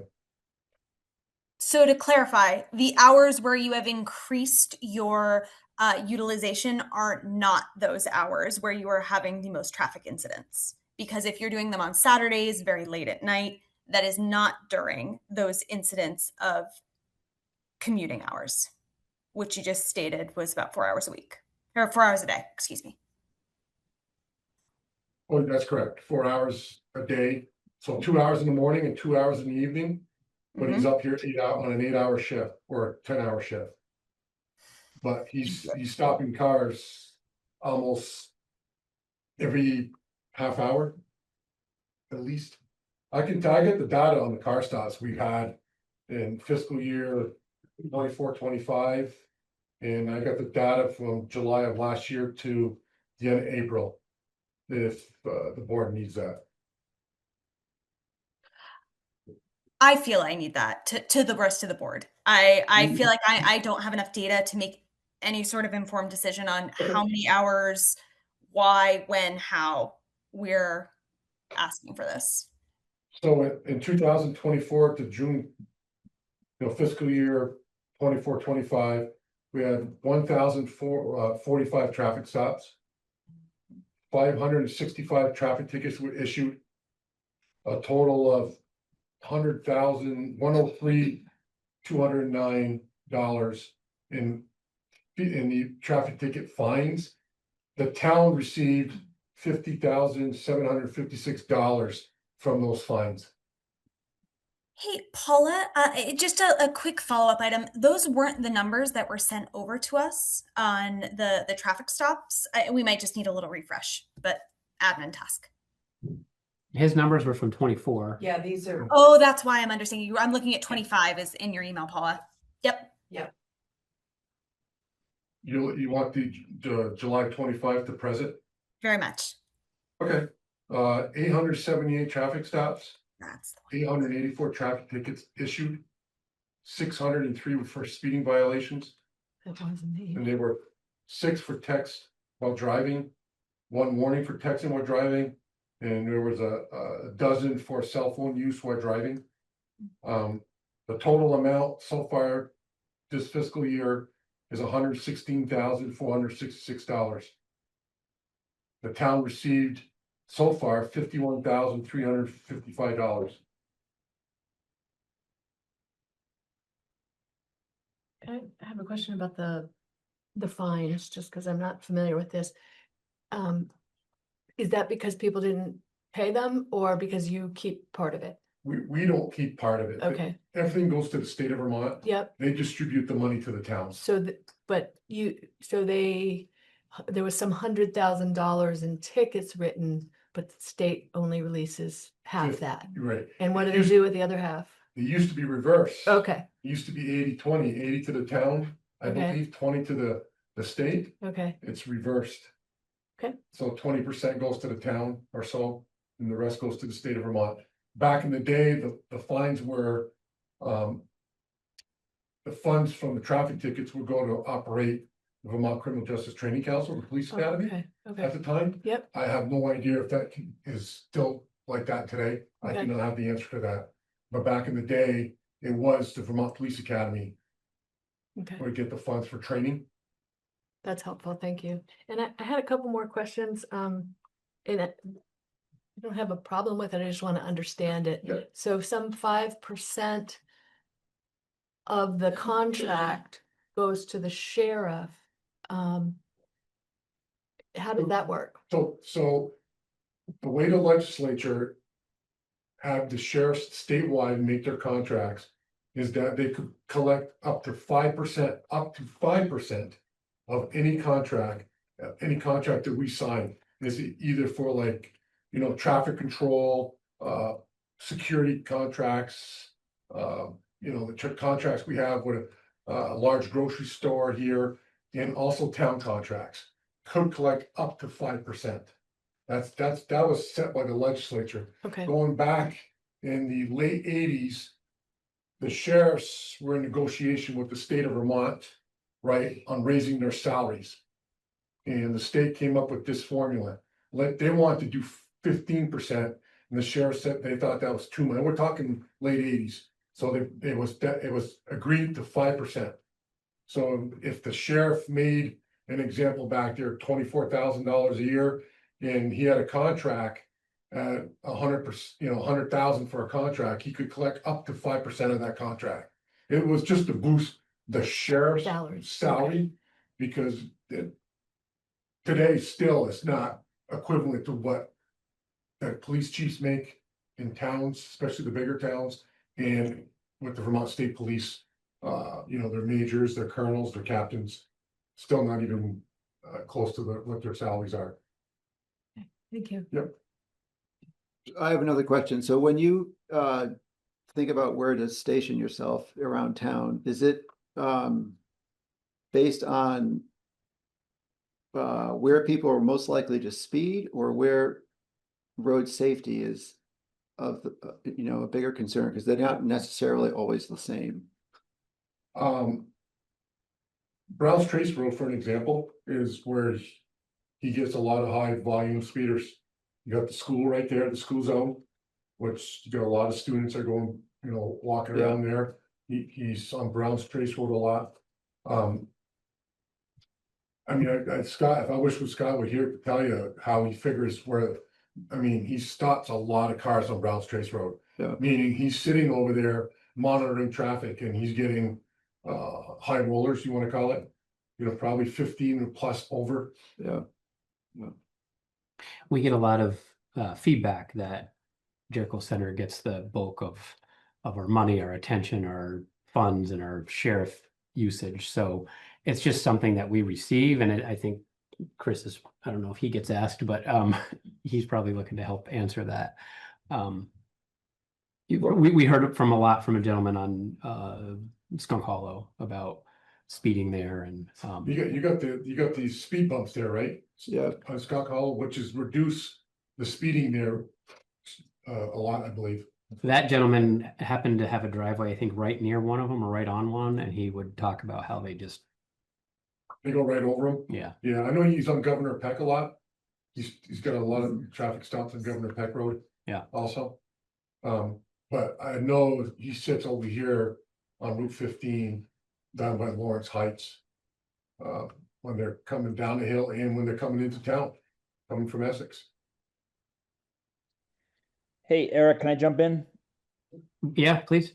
First of all, I'm super appreciative of Chris and Laura and Amy in sort of saying, well, hold on a minute, let's talk about this, because I can tell you that when it was you, me, and Catherine, it was like, the price went up. That stinks. Nothing we can do about it. And you guys are asking really good questions and pushing back in a way I think is super productive.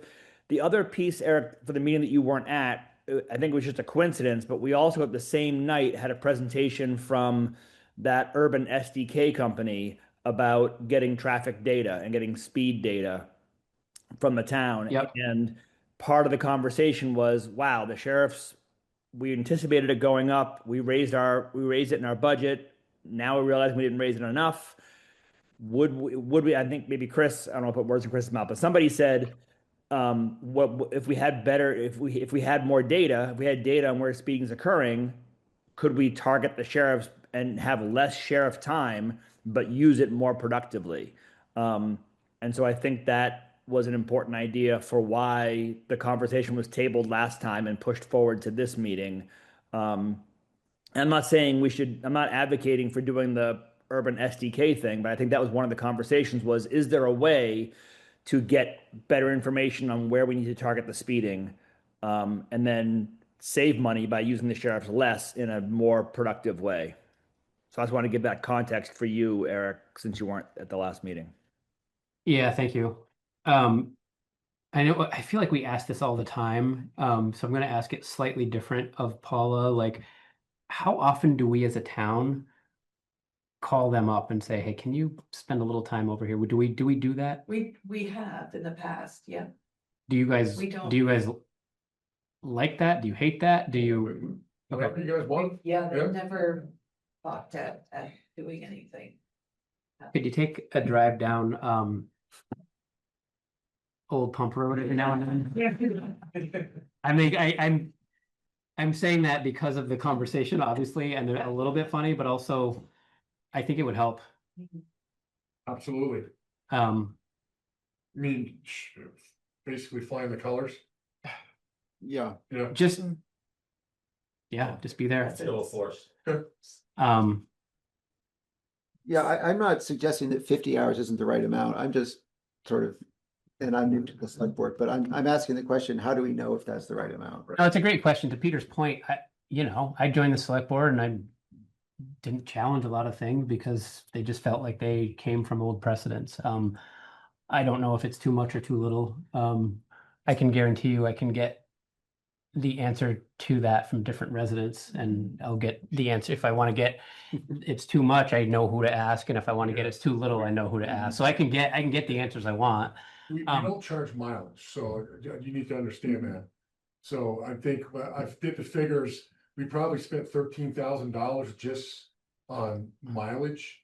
If we were to go the federal rate and charge the town of Jericho, 70 cents per mile, Scott does an average probably 50 miles a day up here. Sometimes more, sometimes less. It averages like 50 miles a day. And do the numbers, it was about 13,000 that we would bill the town for mileage that we don't bill. So that's, Washington County, they charge almost $70 for their contracts up in Wastefield and on the mountain up there, and they charge 82 cents a mile. So so we do not charge mileage. That does bring me to my next point, which I feel like you may have already answered. Last year, I think the price went up by $10 per hour. And this year it's going up by $5. I guess my blunt question is, would you consider using last year's rate? Yeah, what's the 5? I think last year was 85. This contract is $90 an hour. No? Yeah, I think last year's was 80, but I'm not sure. I think last year's was 80 and we bumped it up to 85. We budgeted 85. Oh, we budgeted 85 because we took a guess. Right. Yeah. Okay, so yeah, my question is, would you consider doing last year's rate for one more year? Yeah, I can do that. You have to understand, it's the cruisers, like I explained last year, I don't have any 70,000. question that cost on every single person is high and increasing and challenging. I'm not looking to squeeze you guys. I'm just The answer is yes. I'll do that. okay.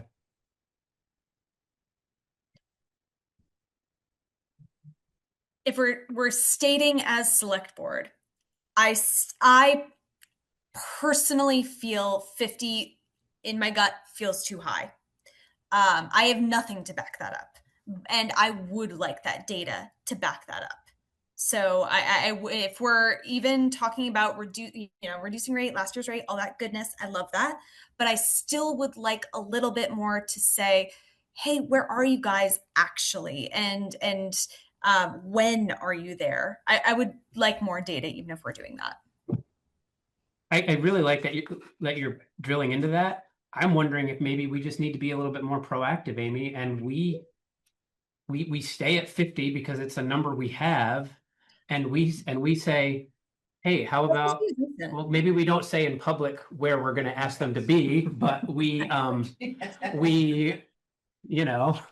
not on Barber Farm between 8 and no, but you know what I mean? Like, but we do a little bit more. We're the ones that hear about these meeting things. And so if we just say, hey, Paula, give them a call, spend a little more time over on Plains Road, spend a little more time over He here. drives the neighborhood. He goes into Griswold, he drives, Packard Road. He goes into those neighborhoods. And he always punches a case when he's doing directed patrol. So, if anybody ever asks where he was that day, it's all there. Yeah. So I'm not looking to add more to Paula's plate, but maybe it's, Jacob's driving around all the time. He knows what's going on. Chuck, is it quick? I think a more data-driven approach would be a way to go. I'm less interested in the tickets given than in the actual speed. Yeah. We have speed studies from a variety of places. You can look, we can analyze and look at when the major issues are. I had a hunch that one major issue was Sunday afternoons when people from Smugs are leaving and trying to get to Philadelphia that night. And when I looked at the actual speed data, Sunday afternoons was kind of a real problem. And I think that we should be identifying like specific objectives for speed and evaluating the sheriff's department on how successful they are at bringing that speed into line as recorded on future speed studies. It's like we have this speed study, this is the problem, this is the place, these are the hours, go to it, and we're gonna do another speed study, and we're gonna evaluate how you did. That's a good More point. interested in that, the actual speeds, than I am in the tickets collected, particularly since we're not getting the money back. So I think, yes, some direction, and anyway, I trust these guys want that direction. Yeah. And I think that's some data analysis on the part of our staff, more so than the anecdotal stuff. Doing actual speed studies about, and the actual times, and then evaluating the actual results. I think the anecdotal is important as well, but you're right. I hear you. Good point. So that's my personal opinion, select board, is I think we do 50 like we did last year. We do last year's rate and we get a little bit more proactive about directing them. That's where I'm personally sitting, but how do you guys feel about that? I also want to question, because what Paul had sent over is we went from 40 to 50 in like, I forget what year it was. I think it was 2019 we did that. It was before I was Jericho resident. I want to understand why. And I told Last year. what I answered is when we went from 40 to 50. And we did it because we cut out the state police. It's the state police. That was the, okay. I missed it. My apologies, Eric. Yeah, no, that's okay. Yeah. At the time, what I was saying is at the time, they were actually cheaper and the state police couldn't actually fulfill that eight. It was like 8 or 12 or whatever it was. And so we're like, it was me, Wayne and Catherine, I think at the time. And we just said, okay, then why don't we, like, if they can't give us the hours that they're saying, maybe it doesn't make any sense. So we just kind of cut out the state police, not because we didn't think they were doing a good job, but just because they couldn't commit. And then we went from 40 to 50 when we did that. I just want to make sure that was the only reason. That was like the delineating. That was the only reason. I was there. My memory's getting a little worse. You may want to go and find that meeting and maybe I watch it and there was something else said, but I'm pretty sure I'm the one that made the motion, which is why I remember it. So. Ooh. Oh, go ahead, Amy. You, Chris. No, you first, Chris. I've been talking. The contract says for up to 50 hours a week. So one approach I might be okay with is if we said, yes, we'll do 50 because we've been doing 50, but yes, let's get some data. And if we get the data and we find that 45 hours is better, targeted specific places, is that? But I think this is, well, that's a good question. That's a good question. Because I think we're signing a contract that allows them to work up to 50. So I don't want to, we sign the contract and then like we get to August and and he staffs that way and he staffs his team that way. And we go, yeah, you know what? August, we're only doing 20. Like, I don't think that's fair to ask of a vendor, but I think everybody's talking about the same thing, more data. So I think we need to be more proactive about, sounds like Chuck is saying there's plenty of data for us to go look at now. I don't know personally how to do that, but I'm sure I can figure it out. That's my question, Eric, is what data do we actually have data that we can look at? I mean, we have, I think the CCRPC gave us a study about Jericho Center, but do we know what's happening on Sunnyview and Route 15 and Orr Road? Like, do we have data for the entire town that we can look at? Because that's news to me. I mean, the way it collects, speed data is having the speed signs that collect the data. When you see them flashing, slow down, then it hits 45. You're doing 45. Some of those machines collect data. Okay. Westford. Do they all do it? Because we've got one. There's certain ones that don't. Okay. There's some that do. Okay. Westford. They just got 2 through a grant through Governor Highway Safety. I have no idea if Jericho has those signs. I think Underhill Jericho has got one.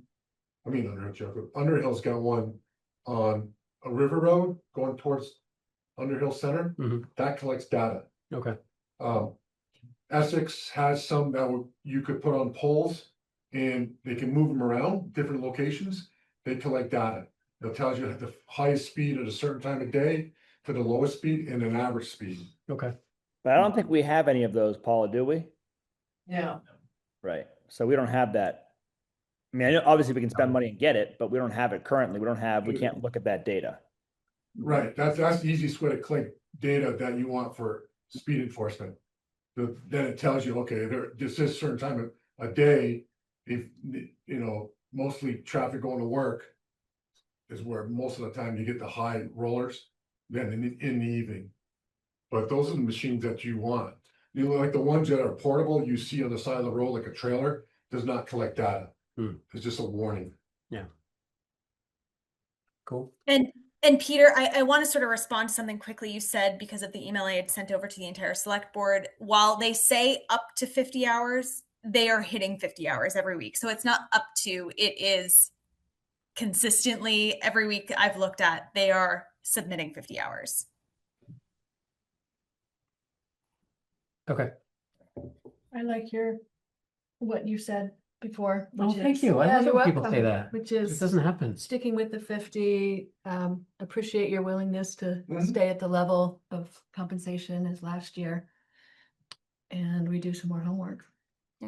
But how do we do homework though? Like what is the Right. homework? I want to follow up on I think I'd like to follow up on what Chuck said. Sounds like Chuck Chuck is the data guy. So my plan is just to be like, all right, Chuck, where should I be looking that I haven't been? Can you ask Chuck and that now to like just in broad strokes what the data is? CCRP does the studies. We have one for Jericho Center. If we have areas that we think are, you know. But where did you find the one that from costs money. That costs a ton of money. Smuggler's Notch? Or was that the Jericho Center one? No, that was my anecdotal stuff that you don't wanna. It's for. Oh, I thought you had an anecdotal thing and then you went and looked at the data and it proved it. Data was for Jericho Center, was it? Yeah, Sunday afternoon. Oh, Jericho Center, it was the Jericho Center data. Okay, okay. That data I know how to get. We had one from Skunk Hollow. We did have that, yep. So. But look at that and see when, you know, when the issues are and respond to anecdotal, you know. Comments, Comments. Yep. By ordering speed studies for those places and identify, you know, what the problem areas are, and you evaluate the sheriff's department based on how well they do in addressing those speeds, when the speed study is repeated. Do other towns do something similar to what he's saying? Do towns do speed studies? Do other towns kind of operate the way he's suggesting? Because it makes a lot of sense, right? You get like three people saying, hey, random road over here on Essex is real, maybe Essex. Well, I can give you an example. I remember a road, West Street or South Street in Essex. They were complaining about the speeding. Yep. Right? It's I can't remember the exact number. You know, people say, oh, they're doing 50, they're doing 55 down West Street. The police department puts up one of those data machines, right? That records speeding, right? They get an average speed and the highest speed. And like the average speed was maybe 5 miles over the 25 zone. But like they'll get a high speed maybe at like 53, but like in an 8-hour period, that kind of thing. So. Right. The data that we have for Jericho Center is much more granular. Yes, that data I have absolutely seen. Right. Yes, Yes. you're right. Yep. And Okay. and we get that data in response to anecdotal questions in other places. The reason it's in Jericho Center is people in Jericho Center raised somehow. Yep. Got it. Hey, yeah, that all makes sense, but that's not going to give us targeted information that we can utilize in the next 24 months. Like someone, a data study from CCRPC, I think that costs money. And if it doesn't cost money, then I'm sure we have to wait some number of months or years to get like on their list to do the study. It seems like that's, I'm very supportive. Chuck, I'm talking. I'm very supportive of the idea of using data and targeting the use of the sheriffs really well. I don't know how we're going to get data that is in a timely way that's going to let us sort of be responsive and put together a good plan that won't take like 4 years. And I'm really not working for Urban SDK. I'm not even sure how I feel about them, but they can give us some data tomorrow morning on every road in town. And and again, I'm really not advocating for that, but I don't see a process where we can get data and sort of have a targeted idea, which I'm now getting excited about because of this conversation about how to address all this.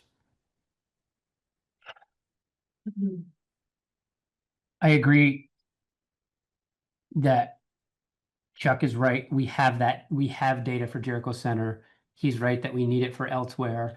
Peter's right that we, other than for Jericho Center, probably aren't going to be able to collect much that's going to be meaningful to help us direct them this year. But I still think we could do a better job of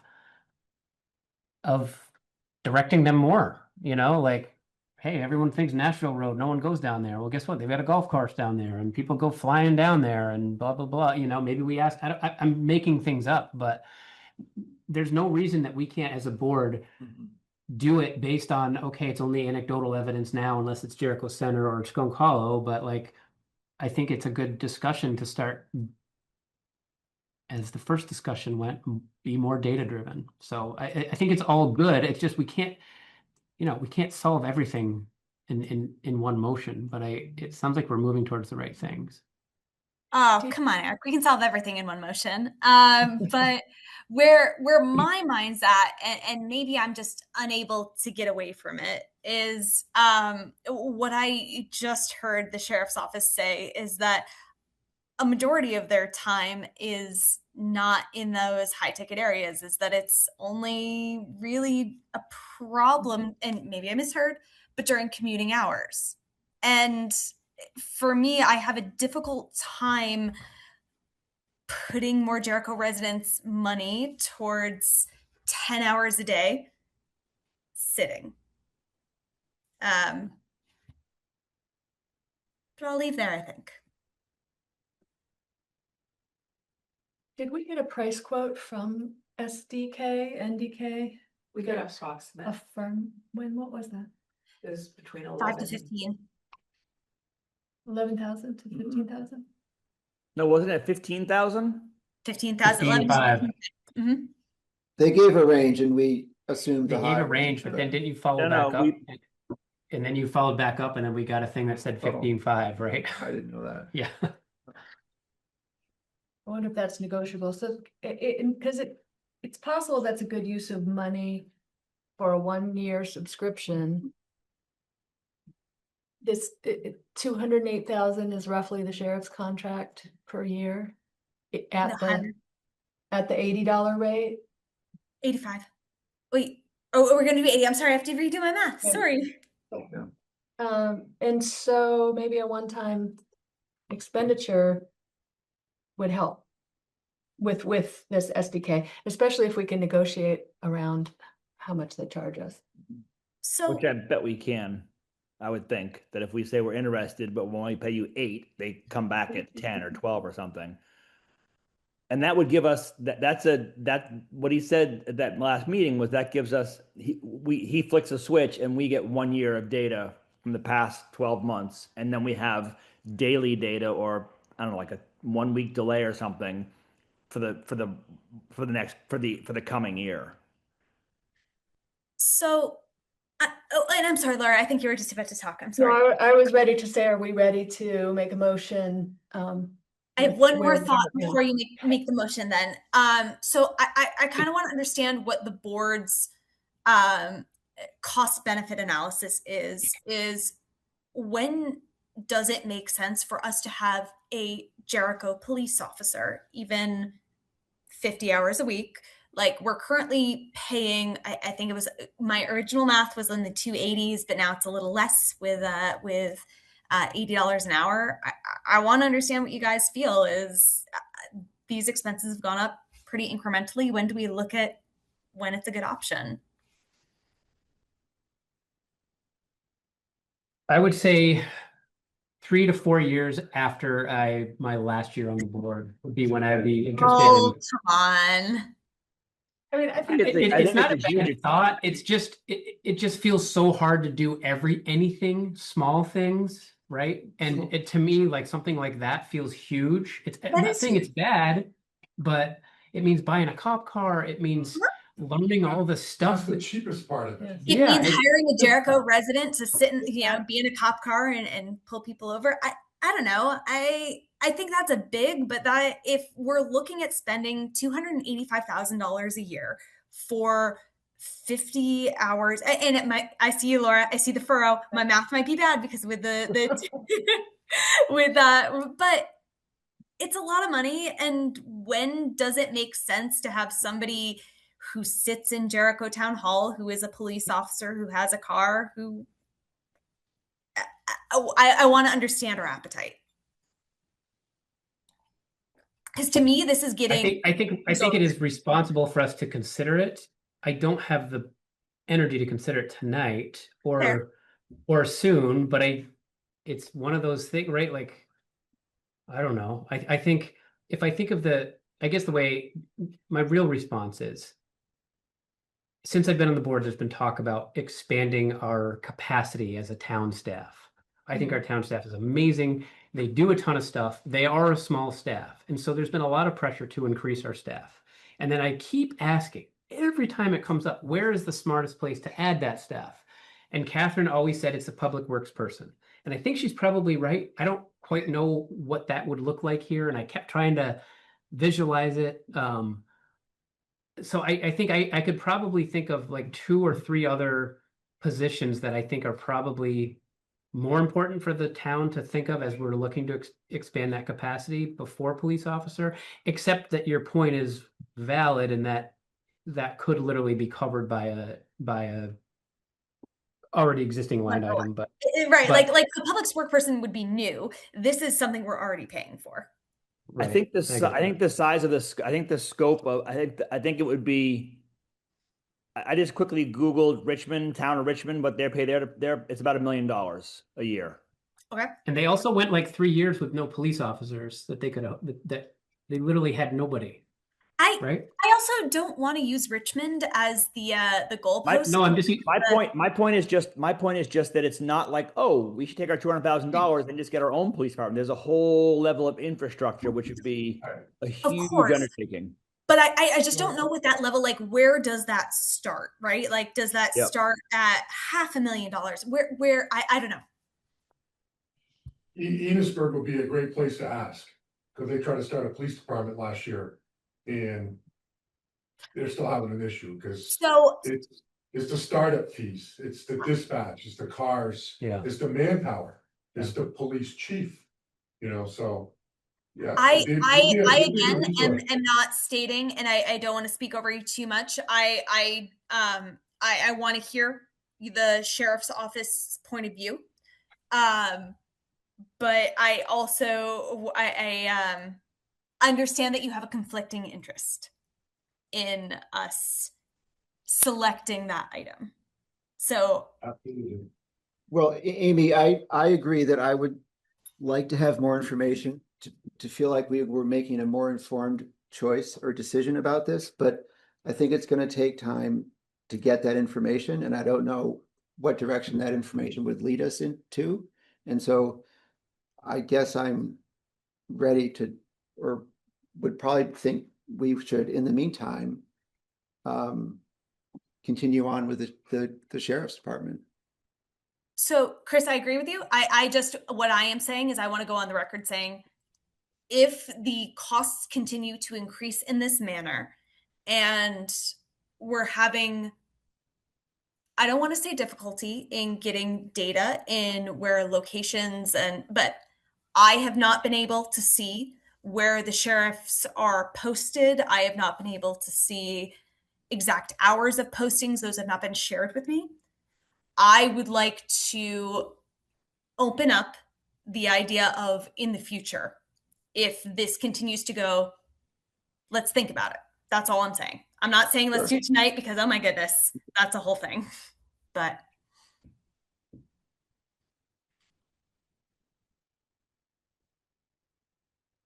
we ready for a motion? Yes, please. Okay. Can we clarify the $80 instead of $85 when we do the motion? I am not going to do it, but. First of all, I want to thank you so much for your time and for your service to the town and for your willingness to give us a break in compensation this year. I would like to make a motion to accept the contract for fiscal year 27 as amended to a rate of $80 per hour. 80 or 85? 80. 85? 80 was what you had last year. No, we had dispatch last year? Yeah. Okay, 80. then 80. Yeah. Yep. And then what was the other amended piece? $80 an hour. I missed something. Did you? 3 hours a week. No, I think that was I think that it. was it. Okay. Is that clear enough or should I repeat it? One more time. Okay, I make a motion to accept the contract with the Chittenden County Sheriff's Department for fiscal year 27 as amended to a rate of $80 per hour. Okay. I will second that. All those in favor, say aye. Aye. Aye. All those opposed?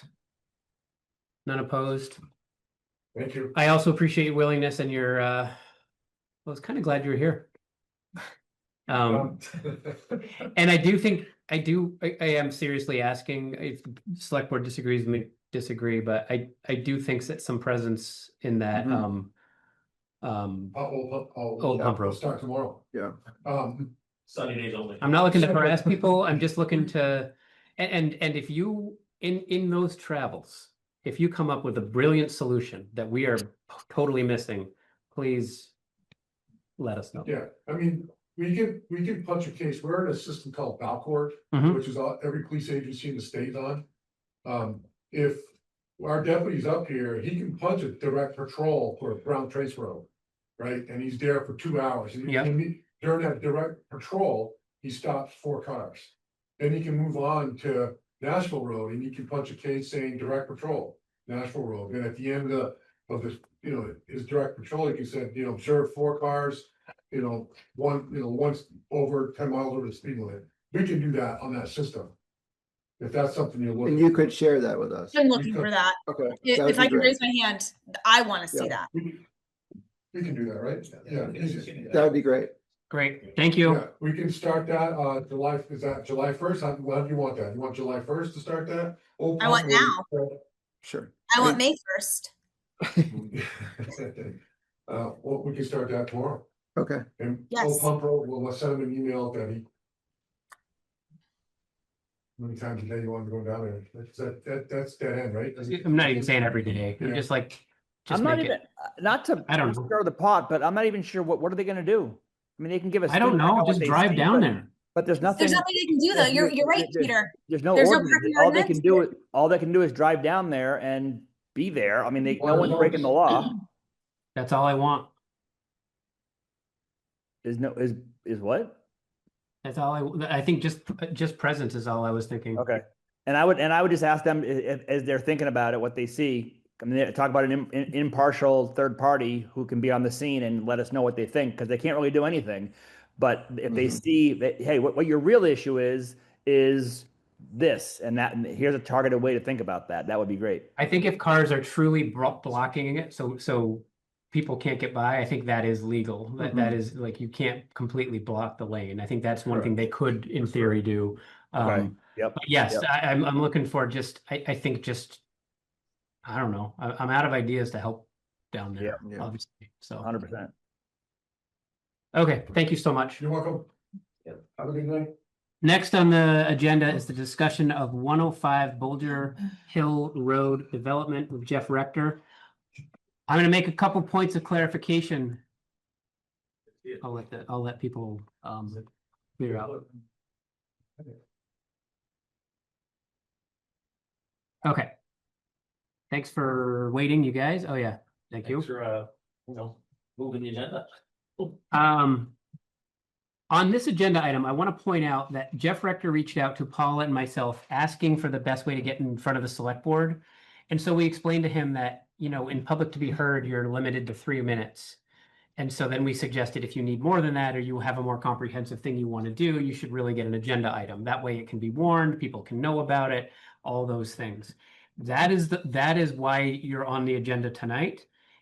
The select board will not be making any decisions tonight. It's an opportunity for Jeff and other neighbors to address the board in a public meeting. This is not an appeal process or anything of the sort, but we're happy to listen. There will be, I'm not looking for a motion from the select board on anything to do with this evening. That doesn't mean you can't disagree with me and do one, but I strongly suggest that we don't You're make looking it. at me. You're the My only one motion here. I'm right? looking at you and Chris. I strongly suggest that we don't make any decisions tonight and we just are here to listen. Fair? Thank you, yeah, I think think that's that's okay. thank you. Okay. It's an opportunity to kind of talk to you all about a few things. Yep. No, do we need to be sworn in? Cause did that happen? No, just state your name. Sworn in, good heavens. Well, yeah, my name is Jeff Rector from 43 Bolger Hill. Thank you for seeing us tonight. Tom DePietro, 102 Bolger Hill Road. Should I do a little table setting for the select board? Are folks familiar with why Jeff had requested some time? I think what makes sense is whether we're familiar or not. We've all received a packet that has your letters, but the public has no idea what you're doing, what you're talking about. So I think this is part, it's public record. I would state a little something to, so somebody following along WCAX, so they know what you're here for. Interested. Yeah. Yeah. Okay, so recently there was a proposal that went in front of the DRB for a 4-lot subdivision to build 3 homes at the end of Bolger Hill Road. As part of that DRB hearing decision, it was pointed out that the applicant was asking that the DRB doesn't control the roads in town. That is you all. So you have the final say what can get built in a town right of way. So that is primarily why we're here tonight, to talk about some of what's been proposed, and then in their condition of approval, the DRB sort of remanded these road issues to you all to make a final decision. So at some point, the property owner and developer will have to come to you to make a request to make their case for kind of why the road should be the way they're proposing it. But we just wanted to get some things on your radar. Is that fair statement? Fair enough. Okay. So I guess I'll go first. Again, last house on the road, 102 Bolger Hill Road, Tom DePietro. Couple things I wanted you to be aware of as you hear this in the future, this request. So what is proposed, Bolger Hill Road is a class 3 road, basically up to my driveway, then it's class 4 to the range. Then there's a flag lot, kind of a thin line of private property that goes down where it opens up where the development is proposed. But the town does own that piece of class 4 road all the way to the range property. And so part of the project proposes to build a driveway to serve this new development within the town right of way. And so I guess I'll start with a couple things related to the right of way in the class 4 and the class 3 section of road. First is there's kind of a drainage issue that exists already. We heard some testimony at the DRB meeting from some of the neighbors that I wasn't aware of, is that years ago water actually got diverted. It used to go downhill and it got diverted into the Bolger Hill right of way to a ditch on sort of my side of the road. Carl, my neighbor, is also here online, also in a butter.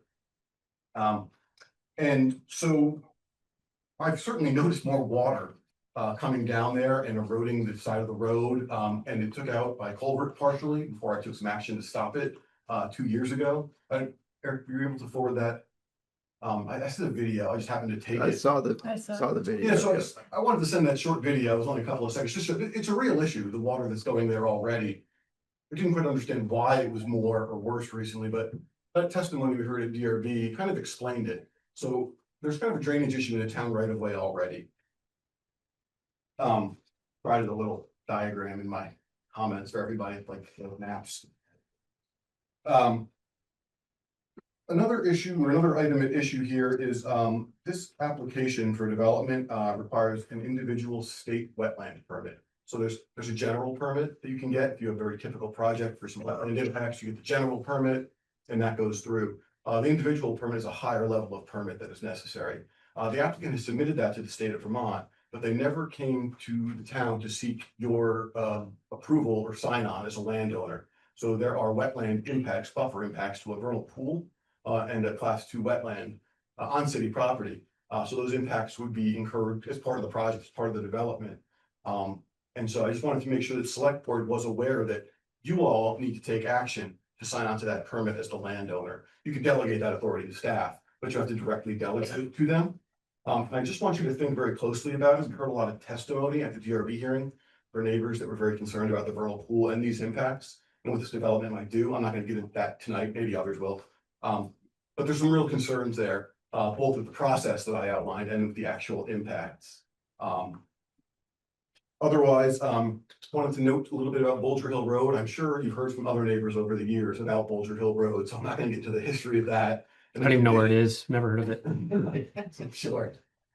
But so Bolger Hill's a very old road. It is not built to current standards, right? This road was built before we had certain standards. Your current standards for roads are a 22-foot wide road with a foot or two of shoulders on the side and proper drainage.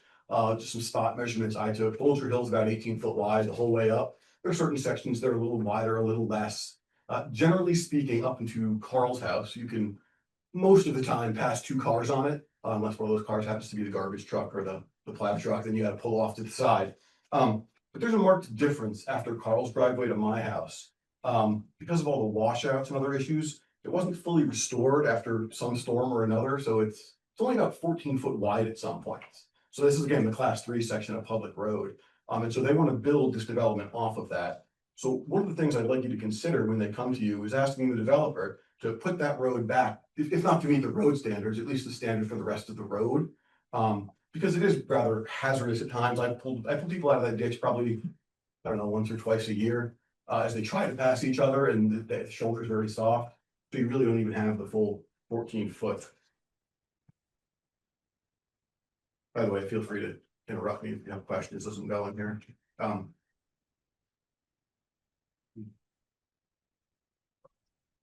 Some other issues that I think the town should address with the proposal is that, so what's proposed, again, I think I mentioned it, it's proposed to build to a driveway standard, not your current road standard that the town has on the books already, right? That 22-foot.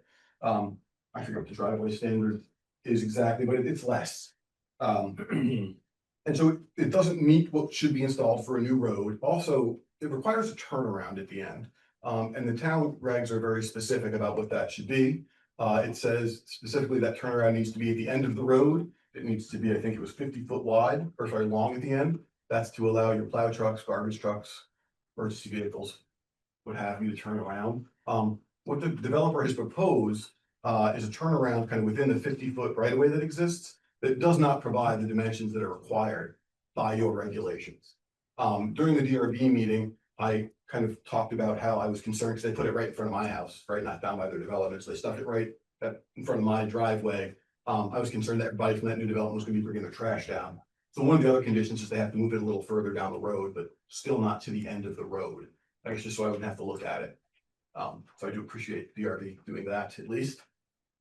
And that's you're talking about the turnaround. You're talking about the turnaround was moved? Yeah, so the DRB required they move it down the road, because it's like right next to my driveway where the current. Down like further up? Further towards the range property, Yeah. up the hill. But it's still not at the end where the regs clearly say it should be, it's still not the dimensions. And so, you know, I have some, this is long, I'm not gonna read this all to you, but there's things the board can request from the developer to do a turning analysis, swept path analysis, to prove if they think that your plow trucks, for example, could turn around in what they've proposed. If they think that's true, they could just do this analysis and show you that. I also had the highway foreman out, he's taking a look at the area, so you're certainly welcome to speak with him about kind of what he thinks he needs to be able to manage the area in terms of plow trucks around. They all currently use my driveway. Again, not complaining, but it provides that space that's necessary for everybody to turn around safely. Other things to consider here, since that turnaround is not at the end, where are they going to push snow? The only real place to push it is in the ditch where the water is, which would cause other problems, or on Carl's property. On Carl's side of the road, there's some beautiful trees that are just off or in the right of way. It'd be a real shame to lose those, so I just want to make sure we try to protect those as you look at this. And Do we have answers from Jacob about that? Okay. So Jacob did send a very brief note to Mr. Flynn. Okay. About that back during the DRB hearings. It's in the packet. You can find it easily enough. Okay, fair enough. He wasn't able to be, he's out of town this week, so he wasn't able to be here today. Yeah, I also wanted to recommend to the select board that if this moves forward in some fashion or another, to please put some no parking signs in that turnaround. Because there are some walking trails on my property. And other signs. Want us to do a parking ordinance? Is that really what is that what you came here? Yeah. But some simple no parking signs, whether you can enforce them by ordinance or not, would prevent people from parking there. So your plow trucks and the garbage truck can actually turn around. Otherwise, I'm afraid it'll become a parking area. And just, I guess, a couple other considerations before I turn it over to Jeff. Part of the developer's plan the offer was that, oh, we'll maintain that driveway that we want to put in the town right of way. So this would create a condition in the end, if this moves forward, where you're gonna have these three private property owners doing work and maintenance in a town right of way. And I want to make sure the select board has thought that through before they approve that, because they would have to form an HOA, they would have to have an agreement with the town. And to really understand what happens kind of in the future, if you create this condition where they're responsible for working a right of way, and how that might get approached by future select boards. Let's just say that the water issue doesn't get resolved and the road washes out. 15, 20 years from now, these homes may have changed hands. It's going to be very reasonable for those homeowners to approach the select board in Jericho and say, hey, the road in this public right of way washed out. Town should fix it. The town should help me get emergency grant funding from FEMA. The town should X, Y, Z, right? So there's a reason we have the standards that folks should be building these roads to in town. There's also some liability issues that you should probably consider about having people working in the public right of way. The constant need for right of way permits. If they're going to be out there doing maintenance, they should be getting right of way permits to work on town property. So that's also in your regs.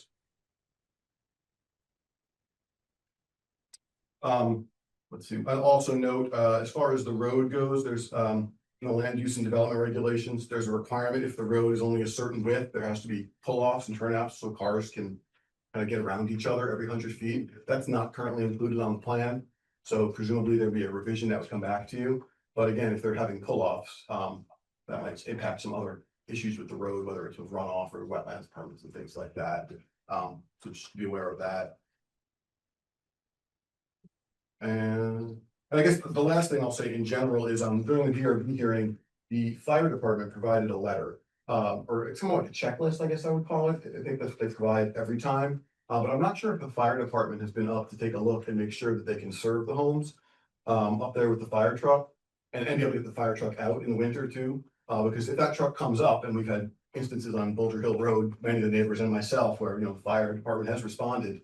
If it gets stuck there, it can't serve the rest of the town. So that's another reason why we have these road standards. And it's pretty clear in the generic info that they provide what they're looking for. Is it 20-foot wide, for example, with a three house driveway. But again, what's proposed is not that. So I know that's a lot. I know I just talked to you for probably 10 minutes really fast. But I want to make sure you're aware as this comes forward, because I don't know when this might come forward to you, but probably sometime this summer. So I just wanted you to have a little bit of background information before you have to make any decisions. Thank you for your detailed comments. I would like to actually ask Carl Pasadante and Butler if you'd like to speak this evening at all while he's here. Yeah. Ooh. You have another device on, Carl. I'm not sure if it's a phone or something. You're seen twice on the screen here. Let me see if I can shut this off. You have to both mute and turn your speakers off, Carl.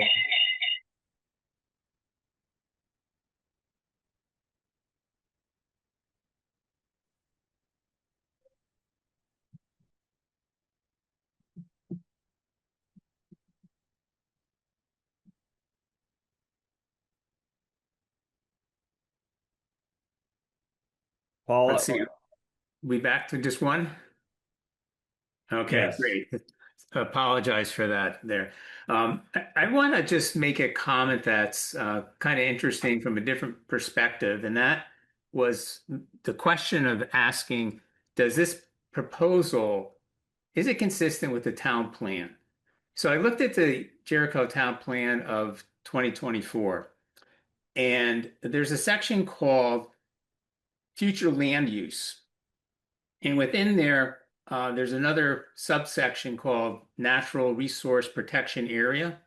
That is found on page 54 and 55. And there's a figure in there, figure 2, called a natural resource protection area. And they list different areas across the town, one of which shows the end of Bolger Hill where the proposed development is. And that development is actually in an area that's listed as natural resource protection. They further say within the town plan, it says that lands within this area should receive a very high priority for conservation.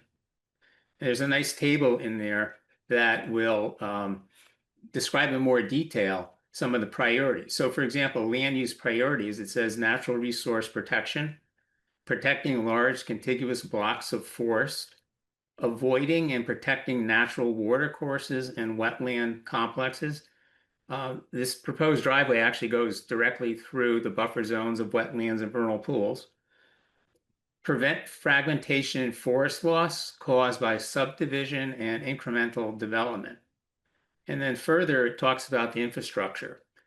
And it says new roads and long driveways are discouraged. I don't know the exact length of this driveway.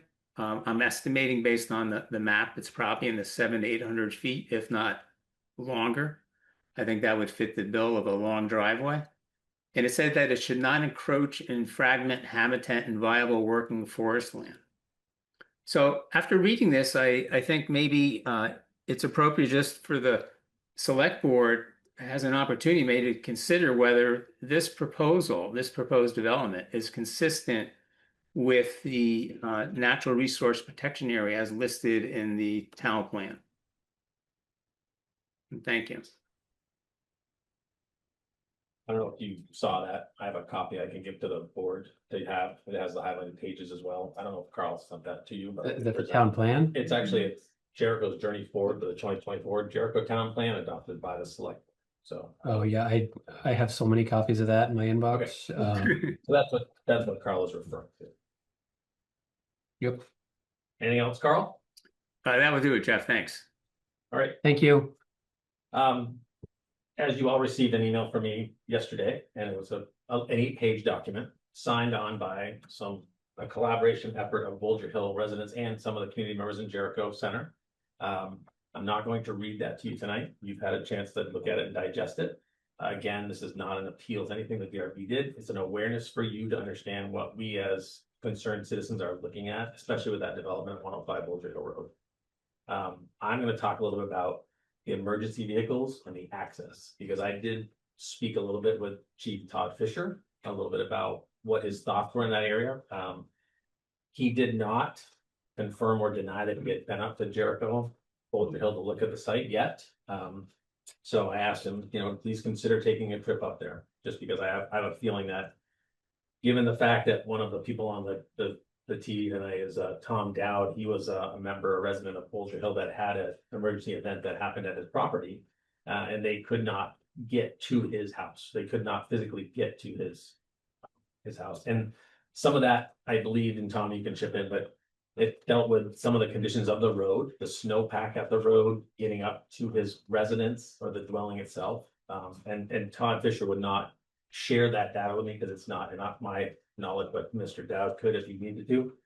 Again, it's the top of Bolger Hill is not accessible to a lot of vehicles. Your snowplow at the top of the Class 3 road has to turn around. It probably wouldn't make it any farther, even if it was redeveloped. A fire apparatus or an emergency vehicle would have to take a pretty sharp turn at the top of Bolger Hill to go down that flagpole lot to get to those 3 dwellings that are proposed. Okay. And if it did get down there, could it get back out? Right. That's a concern. Emergency vehicles are a concern, especially with the size of some of our vehicles in the fire department. I think also looking at some of the items I highlighted, I would like to, and I know there's an appeal process for everything the DRB is doing. There's a way to do this. Again, I just think the consistency of some of the regulations in our town may cause some confusion when applying for certain permits and other things. I met with Mr. Flynn on April 8th. He was very helpful for me to understand some of the processes and how the things happen in Jericho as a town, which I appreciate. But again, I saw, I don't know how, when you look at the town development regulations and some of the checklists that need to be followed, some of the access permits that need to be applied for, one would think that when this got to a final review or approval, these checklists would be in the packet. I mean, the application for the actual permit wasn't even signed by the applicant. It's on record on the website. It wasn't signed. It was listed as a minor subdivision. It's actually a major subdivision if you look at how it's designed in the regulations.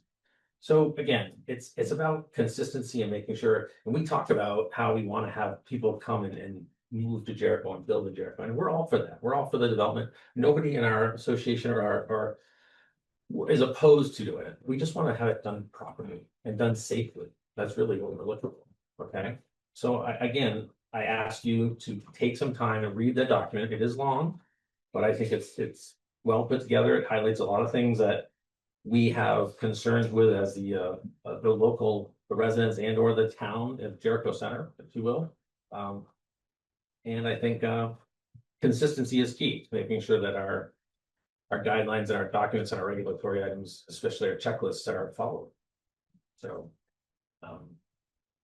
anybody else from our have any comments? I just want to make sure we ask that. So I want to say one thing, Terry Duffy, just there's been an awful lot of information, just sort of maybe clarify.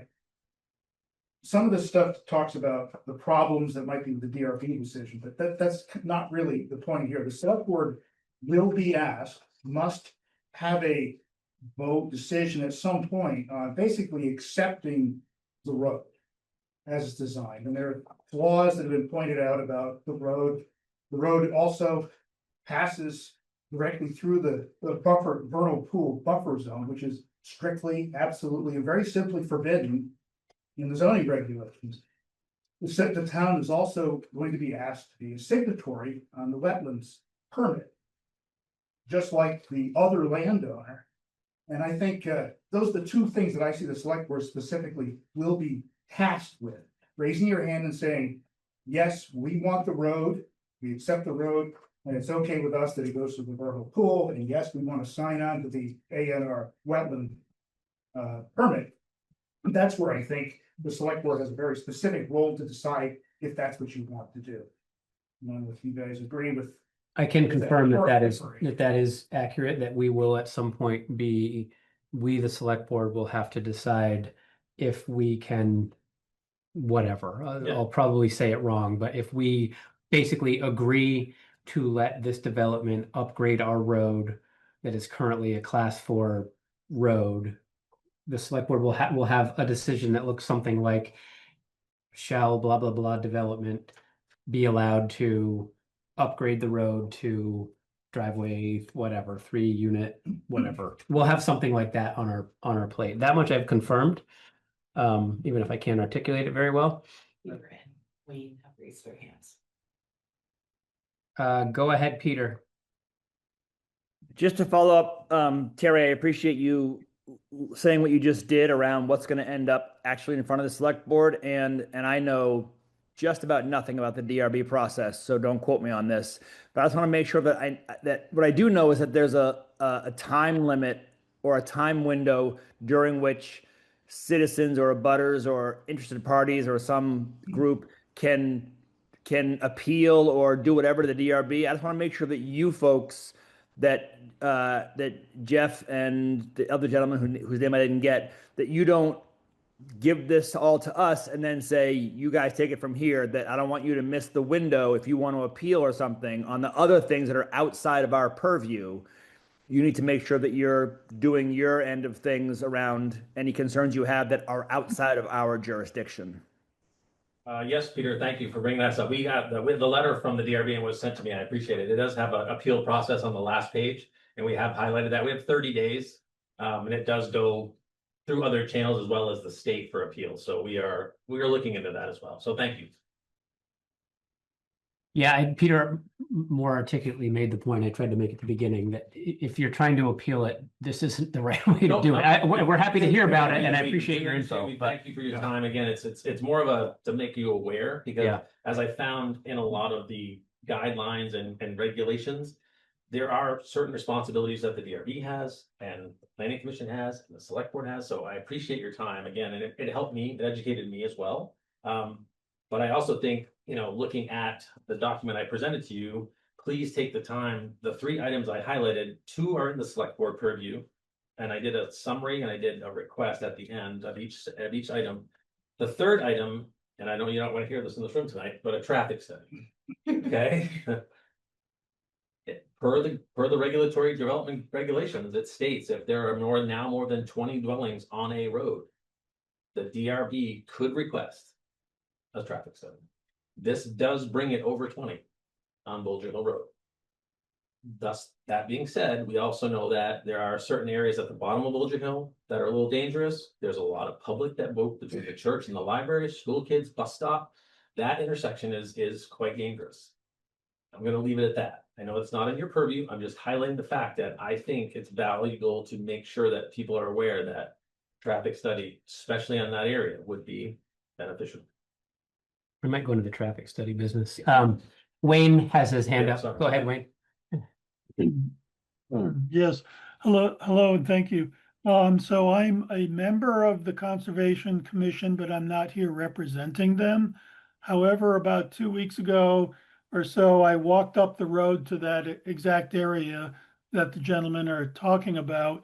And I looked at the vernal pool and did see 5 egg masses about as big as a grapefruit in the pool. So the pool is actually being used by amphibians to reproduce. I mean, that's the whole idea behind vernal pools.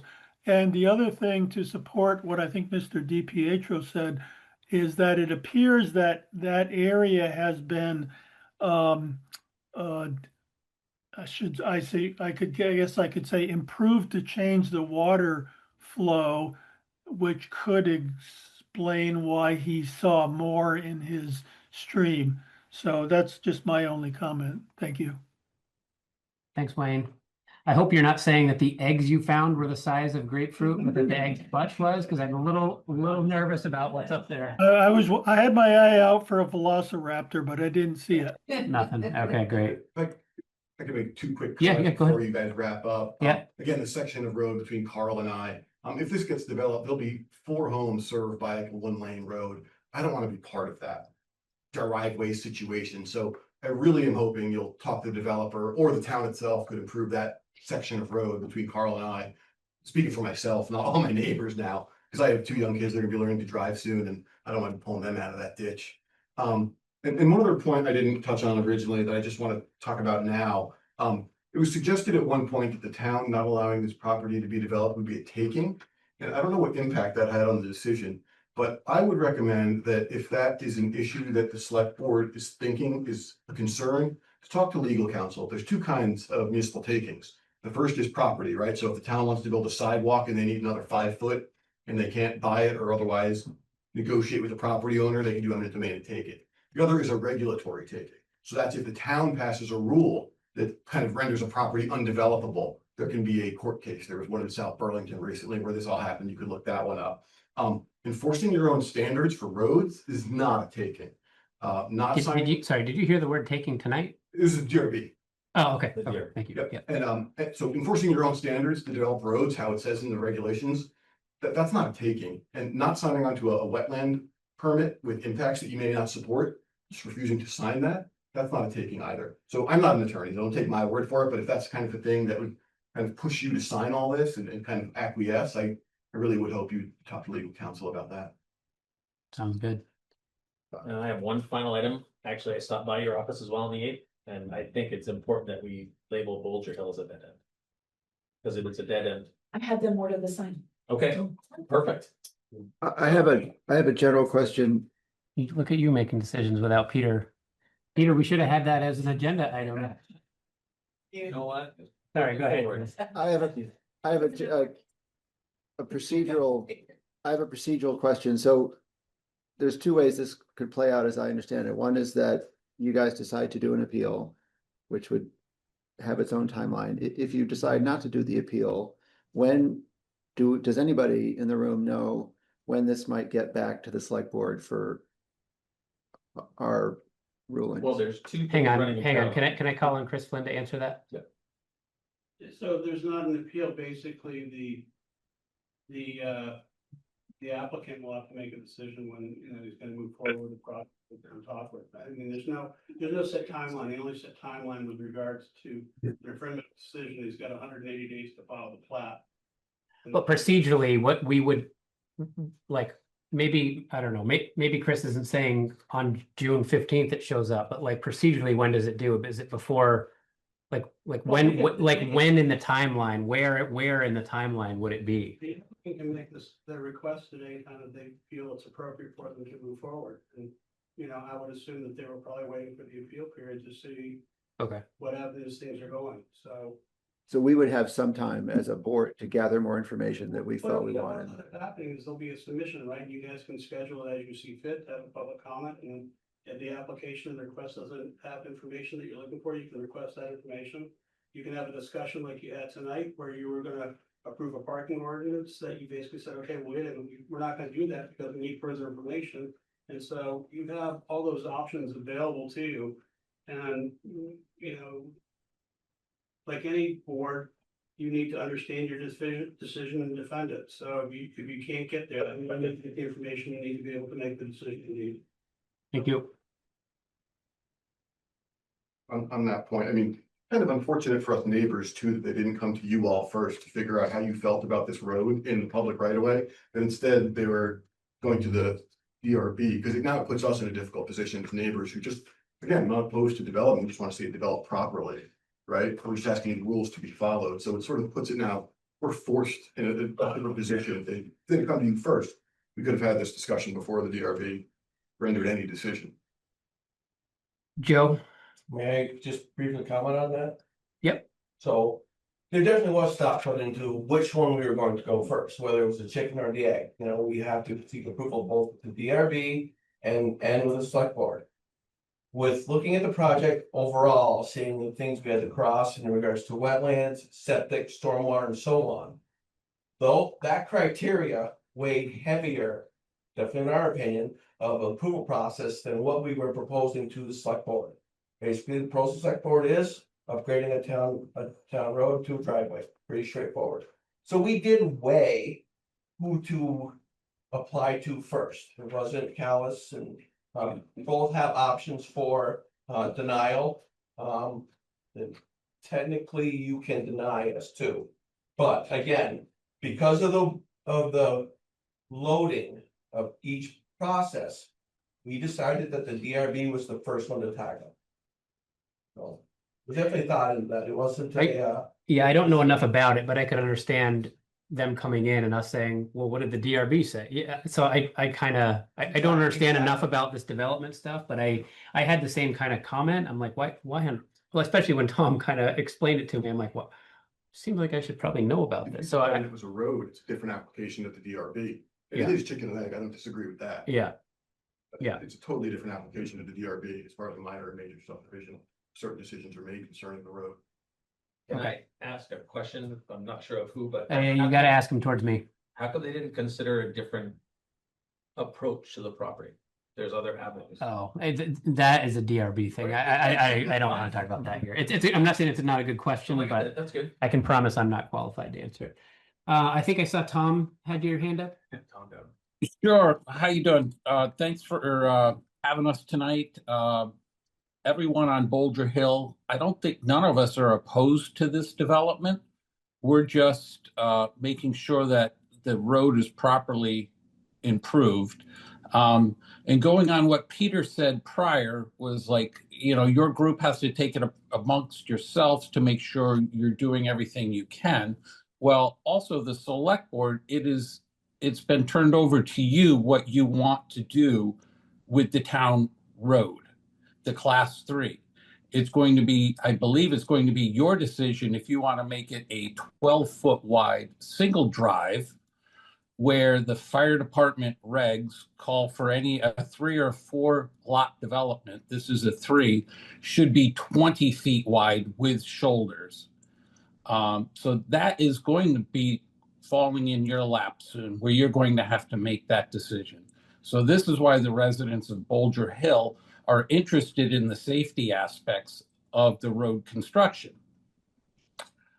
And then after it leaves Bolger Hill, the class 3 road, I think it's suggested that they want to put a 12-foot road in to serve 3 houses. And I recently, just a couple months ago, had a chimney cap fire at my residence. So I called the fire department. They came with 2 of the large local vehicles. They came up my driveway. Both of them had to back down my driveway. My driveway is much wider than 12. It's probably 15 plus shoulders. So they didn't have any problems there. Unfortunately, there was some ice and snow on the roof. They couldn't get up there to make sure that the fire was contained exterior of my house, which they believed it was, but they wanted to go up and take the chimney cap off. They had to utilize the Williston fire truck, their big ladder truck, to come up. So one vehicle left, and the other large pumping truck had to stay as a safety unit on Bolger Hill Road. Luckily, I'm in an area where it can support a large fire truck and allow others to pass. So there was numerous pickup trucks, the fire trucks, but the large pumping truck was there. It is a large road, and my driveway's larger as well. So when this ladder truck or the fire trucks had to come and they made this radius, they stayed on an engineered surface, a hard engineered surface. I believe if one of these larger vehicles went from a 12-foot wide road to a 12-foot wide driveway, that radius arc would almost guarantee one of these larger vehicles are going to leave the engineered surface. And the fire chief, excellent guys who came, they said, yes, we have to stay here. We have to make sure that our vehicles can exit quickly to another call out. So I just see that having a 12-foot driveway with a turnoff every 100 feet, how is someone going to find a turnoff in the middle of the night, snow covered, leaf covered? I think you have a strong possibility of getting one of these essential emergency vehicles compromised and stuck. So it is going to be coming to the select board, I believe, to see what you want to do with the town-owned road. And I hope that you make the road to the specs that are already designed. We don't have to do this homework anymore. We just follow our own regulations. So that's the only other input. And I thank you for your time tonight. Thanks, Tom. Okay. Any more discussion on this? Peter, Amy, Chris? No? Thanks for your time and your well-organized stuff. I appreciate it. Yeah. A lot of learning. Appreciate it, Tom. Thank you. You got it. Enjoy your 3-hour of a meal. Yeah, thank you. You're welcome to stay. You talked me into that last time. I know. Yeah. And I'm not. One of these times you'll get a Merrick.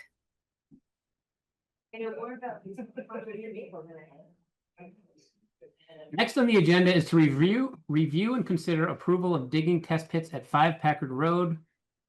Chris, take it off for us. So I have gotten a lot of information from the state on the stormwater work that was done there. And Chris, I got a ton more information today, which I'm happy to turn over to you.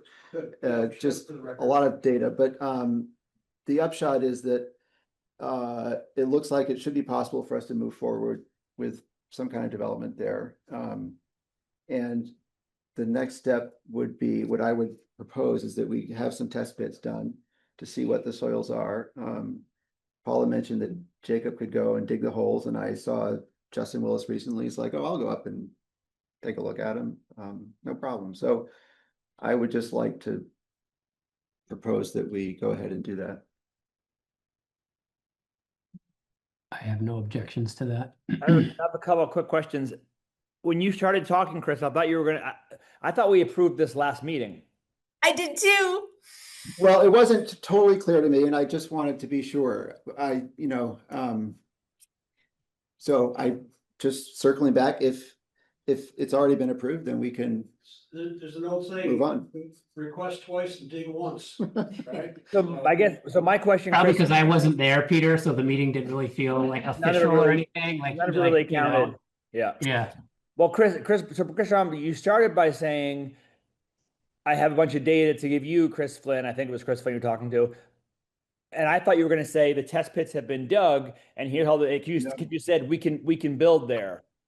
So what is the data No. you have that you're thinking that isn't the test pit data? It's the permit application for the stormwater work that was done there. I think it was. Oh, gotcha. between So it's historical 2017 and data. 2019. So historical data saying the stormwater work's been done, you probably will be able to build there.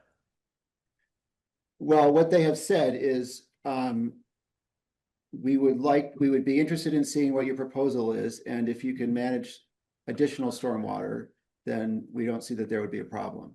Okay, great. So I'm I guess asking that we just, and maybe we already approved that, but just keep moving along. I know I didn't include this as one of the topics that we were allowing questions in, but since Tom is so incredibly trained in wastewater, what do you got? For the public, could we get some background on this? What's this all about? So the town owns a piece of property on the corner of Packard Road and Route 15. And given that it's town owned, I had the thought that maybe we could see what the development potential is and do some affordable housing there. And so I'm just sort of following through with that to see what the options are. It's a collection of information, Bob. Okay. I guess I didn't pay attention to that particular portion of the last meeting. Do we need another motion or are we just gonna do it? It's already been covered? I'll spin. Let me go. It's in the minutes. I know when I was looking at the minutes, which I didn't really closely. I did see that was mentioned in there. Let me skim down it real quick and see if I can find what we did.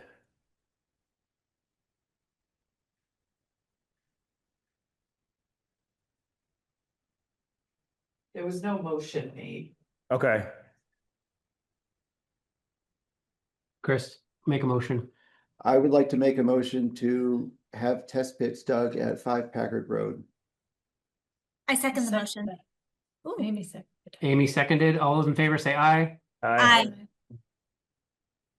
Yeah, looking at the minutes, we just said we just told Paula to go and do it. So yep. It's in the same category of things I feel like we shouldn't have to approve that Paula should just be able to do. It's my theme at the But you can cut Chris a little slack for being new to the select board and not 100%. trying to overstep his, so 100%. No, I appreciate that. Do you guys need me for anything else on the agenda? Dude, we got so much more fun stuff. What about the liquor license? The liquor license. Hey. You are important to the next topic.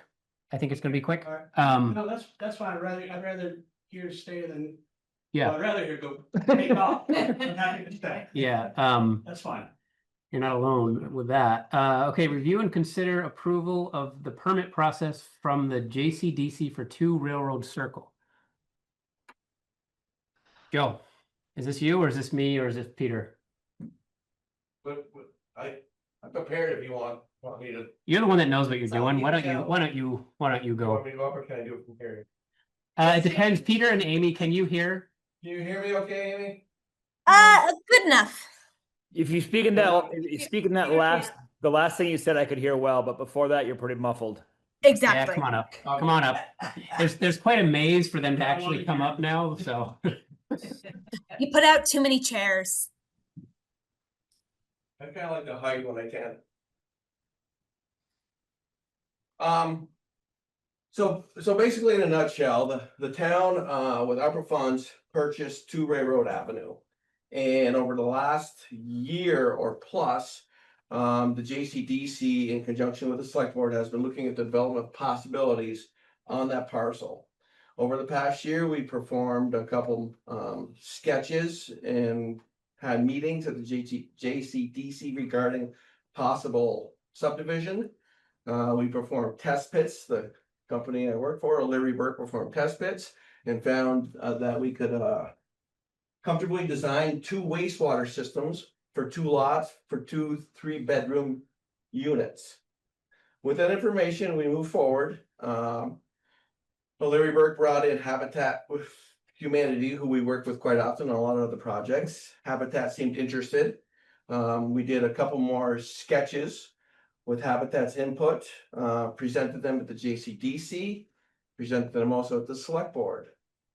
At the most recent presentation to the Select Board and the options that Habitat preferred, the Select Board gave us feedback in regards to lot layout in conjunction with the neighbors. Again, we revised the plan again, based upon the input from the public and from the Select Board members, and proposed at the last JCDC 2 options, an option I call 5 and 6. Basically, they're the same option that incorporates very little construction for driveways, not impacting wetlands, meeting local zoning, and also meeting the preferences of the local abutters. Joe, we can do the abbreviated version of this. Oh, you want to? You only have 2 options. Option 5 and 6. I'm loving it. We already heard the first part, right? It's just so he's good at explaining it, and I love it, but like I'm running out of steam. I've been sitting back there too. Yeah. I think we just need to approve the permitting process, right? No, don't we just need Yes. to say, yep, do the permitting process? And I don't know if the other Select Board needs to see the options, if we can bring them up, but we're just here to move forward with the permit process for the subdivision for the bigger lot, for the bigger option, not the smaller option. Is Habitat still on board? Or is that yet to be determined? Yet to be determined. I have a meeting with them tomorrow on this. What we decided at the JCDC was there's no reason that if they decide they hate it, the JCDC is still planning on bringing this to the Select Board, whether it's, we want Habitat to do it, but I think we're going to do it with or without them, or we would like to ask this Select Board to consider doing it. I understand. And let's get started. Let's get the permit process started, whether they say yes or no. Well, that's fine. And one of the things that, not to interrupt, Chris, but one of the things came up is if we agree we move forward with the bigger option and we go to sketch and somewhere Habitat says we like the smaller one, because it's a 2-lot subdivision and it only needs technically 1 hearing, we can actually go to final with a slightly different lot. Okay. So nothing's lost by starting the ball moving now. Just speaking for me personally, my goal is to get the new house that's there to be as affordable as possible. And so whether it's Habitat or not, I don't necessarily care about, but I would like it to be as affordable as possible. So that just speaking for my own sake. I think that was the original goal of Yeah. the whole thing. Yes. Stated up front, and totally agree. So that's basically, Chris. I just have one thing the Select Board should act on with regards to this. And one, it should be the JCDC as the applicant, and 2,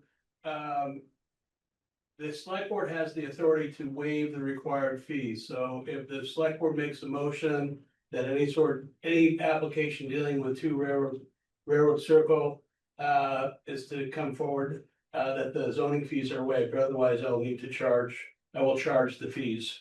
So that's if you're of interest, whether you do it tonight or some point. Does it have to be the JCDC? Does it have to be the JCDC that makes the motion? No, the JCDC will be the applicant. Does it have to be the applicant? Yes, because town really can't develop in the private end. You have a development corporation. Okay. Which acts as the developer or a developer's agent. Okay. So the Select Board, you're not supposed to compete with the public,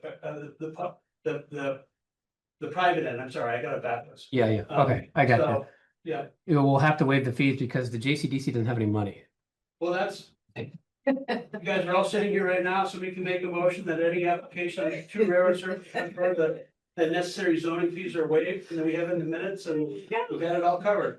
I'd like to make a motion that any application and zoning permit fees are waived as they relate to 2 Railroad Circle. I second the motion. All those in favor say aye. Aye.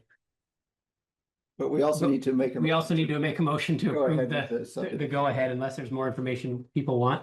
Someone in the room do that. Actually, people that are on the JCDC probably shouldn't, if they're gonna be the applicant, if they're gonna be an applicant, shouldn't vote, so. Yeah, that's why Peter deferred, and I generally don't make the motions as the chair, so. And just to be clear, the motion is to proceed with the subdivision. With the process? permitting process The for permitting this, for process. the, yep. I will make a motion to proceed with the permitting process for 2 Railroad Circle by the JCDC. I second that. All those in favor say aye. Aye. Thank you. Thanks, Joe. Thanks, Select Board, Okay. for approving that. Yes, I did beat the Yep. May I make a motion on this yogurt thing? Thank you. Thank you. I'll enjoy your vacation. Thanks, Chris. Hey, quick question. Should Eric, I mean, when you need to. I'll look at that stuff and be in touch. should Eric and I abstain from that last vote? No. Okay. Why would you have? Because we're on the JCDC. Oh, yeah, okay, yep. Because that would be crazy. Then you'd need all 3 votes. Yeah. Because That flashed through my head, like I bet good thing all 5 of us are here. Right. But I feel like Laura, Okay. you were about to say something about yogurt.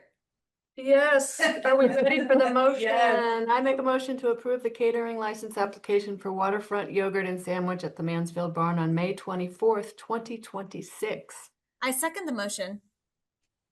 All those in favor say aye. Aye. Next on the agenda is the update from the Wastewater Task Force. I have a very quick one.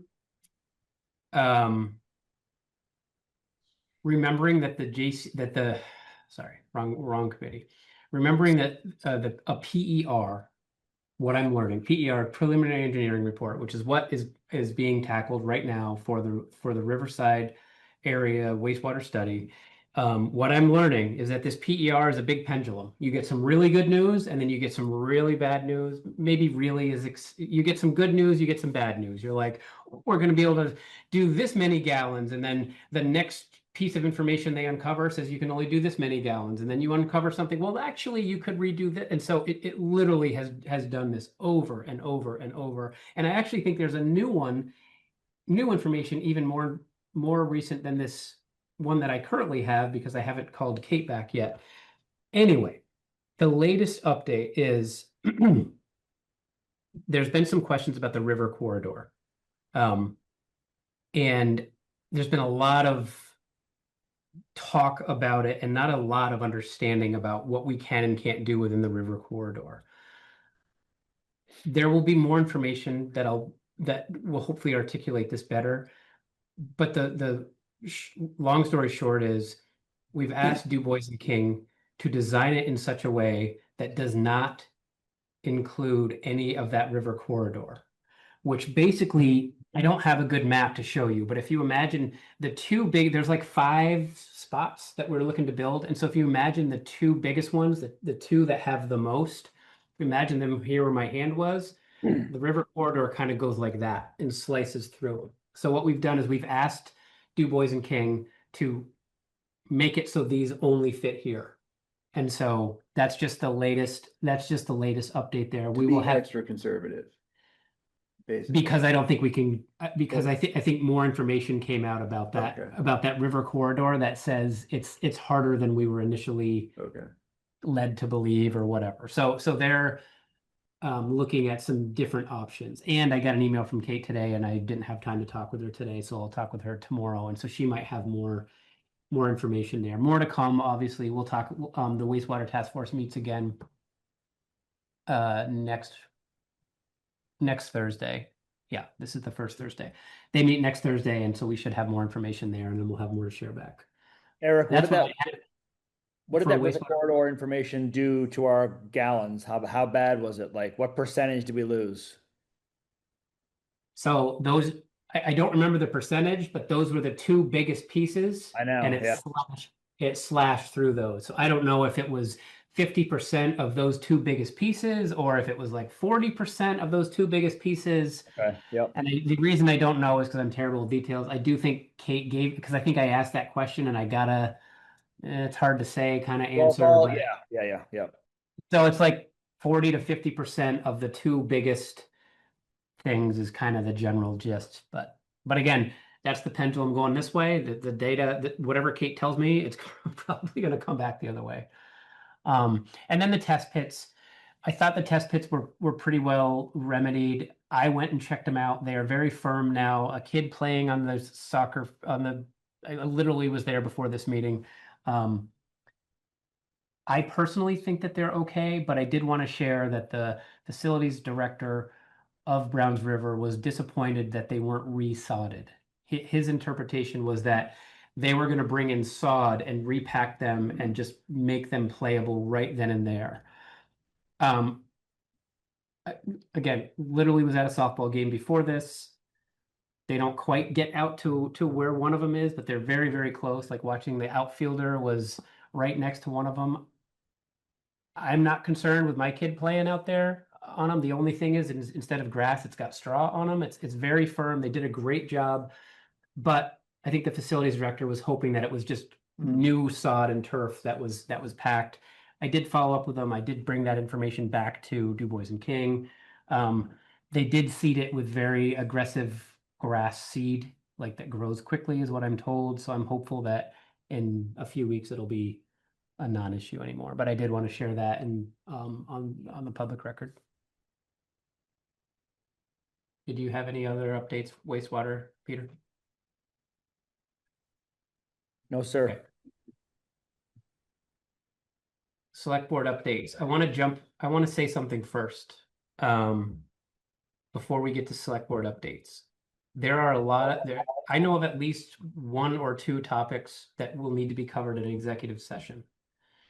We have an option as a select board to do that tonight.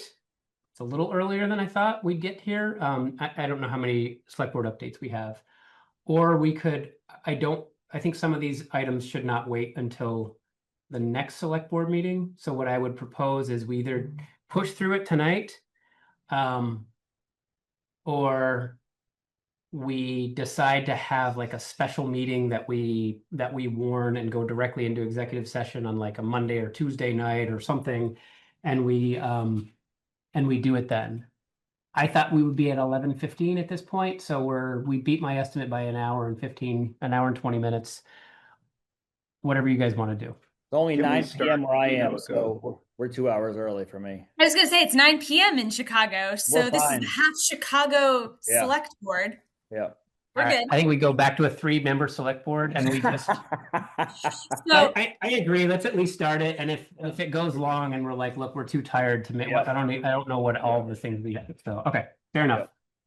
So if we left executive session tonight, we're still needing to meet next week, we could say that. What we would at the do is end of the session. We would then come out of executive session.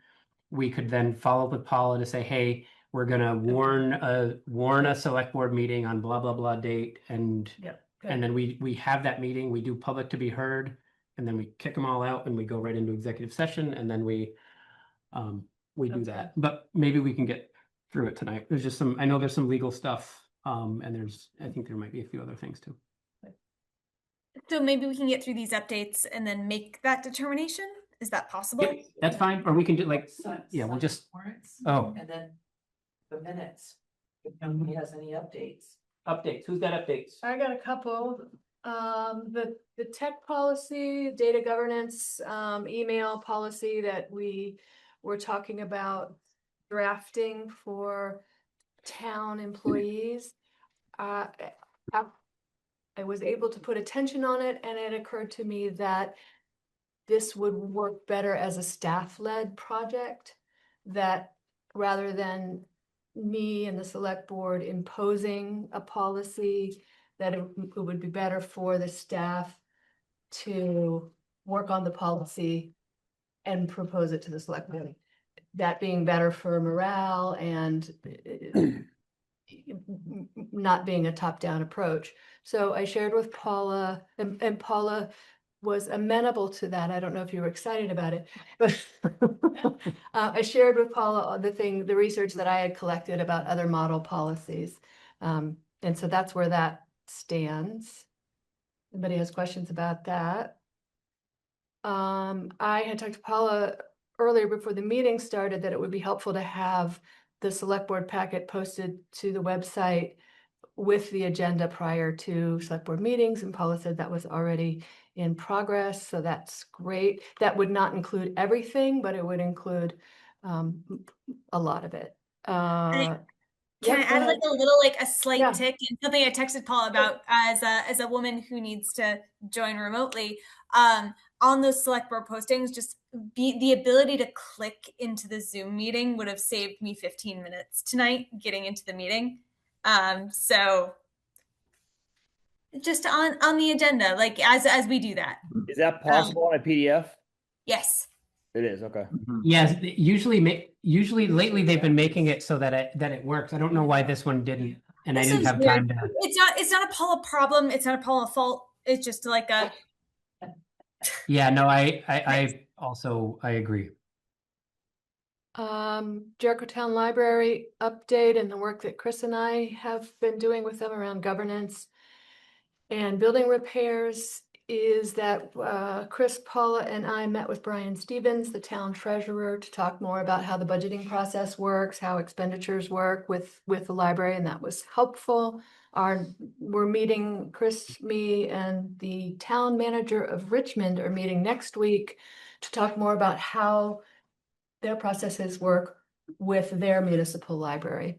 And one of the memorandums, the MOUs that I looked at was as a model was with Richmond. And then do you want to say about the safety inspection that was done? Yeah, well, it was VLCT did a Civic insurance. What I would say is a cursory inspection, but apparently that's what we're obligated to do from a liability perspective, is my understanding as a not a lawyer. And for the building repairs, I am working with the architects and the engineers to prepare a draft for RFP for competitive bids for the repair work, so we have a sense of what the repairs will actually cost.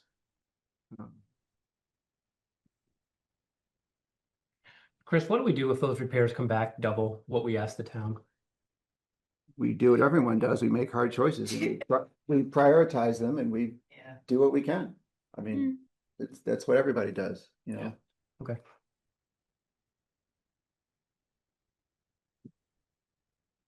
Other updates? Did you have any updates? So I mean, I guess I do. So Paula, Chris, and I had a good session on capital planning today, along with a few other folks. We are continuing to update our overall capital planning projects, where everything is at. I think we're still on a solid trajectory. Chris, Paula, you tell me if you have differing opinions, but I do think by October we will have a presentation to bring to the board to say, here are all of our open projects, here are all of our open bonds for at least the next couple of years. Here's where everything is at. That continues to progress well. Yeah, I would agree. And we also discussed possibly coming earlier with a preliminary finding. I didn't want to overcommit us yet, Chris, but I said possibly. Possible. Yes. But I'm going to give us October as one of those two slots. In October, we're going to need a good capital project update.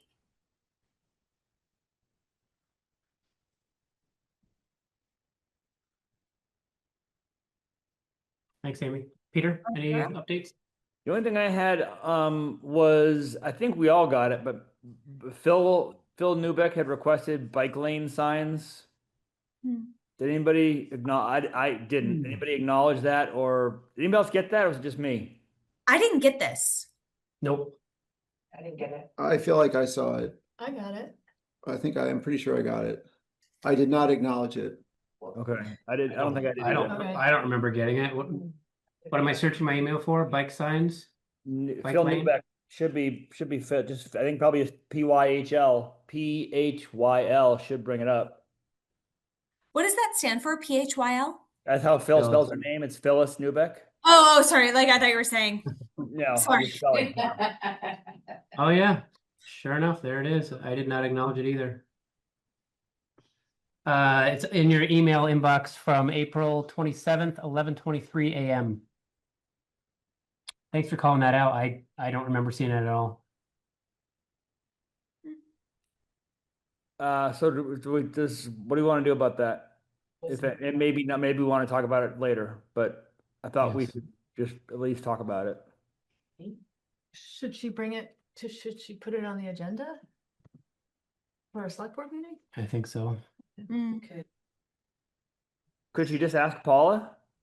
Could it be, I mean, is it? No, is this one of those small things? Right, is it like a $400 sign and Paula could say, yep, we have money in the sign budget for that and we'll just do it. Or no, I'm not comfortable, go to the select board. If like you don't like my answer, go to the select board. I don't love putting it all on Paula if 15 people hate where she puts the sign. I think that should be a public meeting and a discussion and blah, blah, blah, and then gives her the cover that she needs. It's not a matter of not trusting her to do it, but I think that's our call. Yep. Because otherwise she could buy any sign she wanted at $4,999 and just put them up all over town. Really funny. $85 million on the signs. Yeah, that's my take on it. So who's gonna write her back? Paula will. Okay, Yeah, great. You got it too? Yeah, Okay. I don't remember it, but I will look for it and follow up with her. I don't know. That's weird that a bunch of us didn't see it. Yeah. Maybe I'm not sure. I'm not positive that Paula got it. Can you see that she got it, Eric? You got it. Yeah. Okay, she's she did. on. Okay. I don't mean to be. No, you're I got enough time. Minutes. I make a motion to approve the minutes of 4/16/26. Wait. I have an update. So hold on. On God, I don't remember. Hold on, what line is it? So approving the meeting minutes on line 415, it says Hold that on. was passed 5-0, but Eric wasn't there yet to pass it, so it was only 4-0. 4:15. 418 actually is where the 5-0 line is, but approved meeting minutes of just change it to- 4/2/2026. It's 4-0. Change it to not 4-0. 5-0. Okay. Yep. Okay. That's it. That's all I got. Okay, go for it, Chris. I make a motion with that amended direction to approve the select board minutes from, I've lost the date, April 16th. I second that motion. All those in favor say aye. Aye. Aye. Take it away, Peter. Oh, crap. You want me to do it? Yeah, please. I'll make a motion to go into executive session because premature disclosure of the information would be detrimental to the parties involved for reasons of personnel, legal. And I think that's probably it. And I'd like to invite Paula Holstein to the executive session and maybe Chris Flynn for a few minutes as well. I second that. All those in favor say aye. Aye. Aye. Good night, everybody. Good night. Thanks, everyone.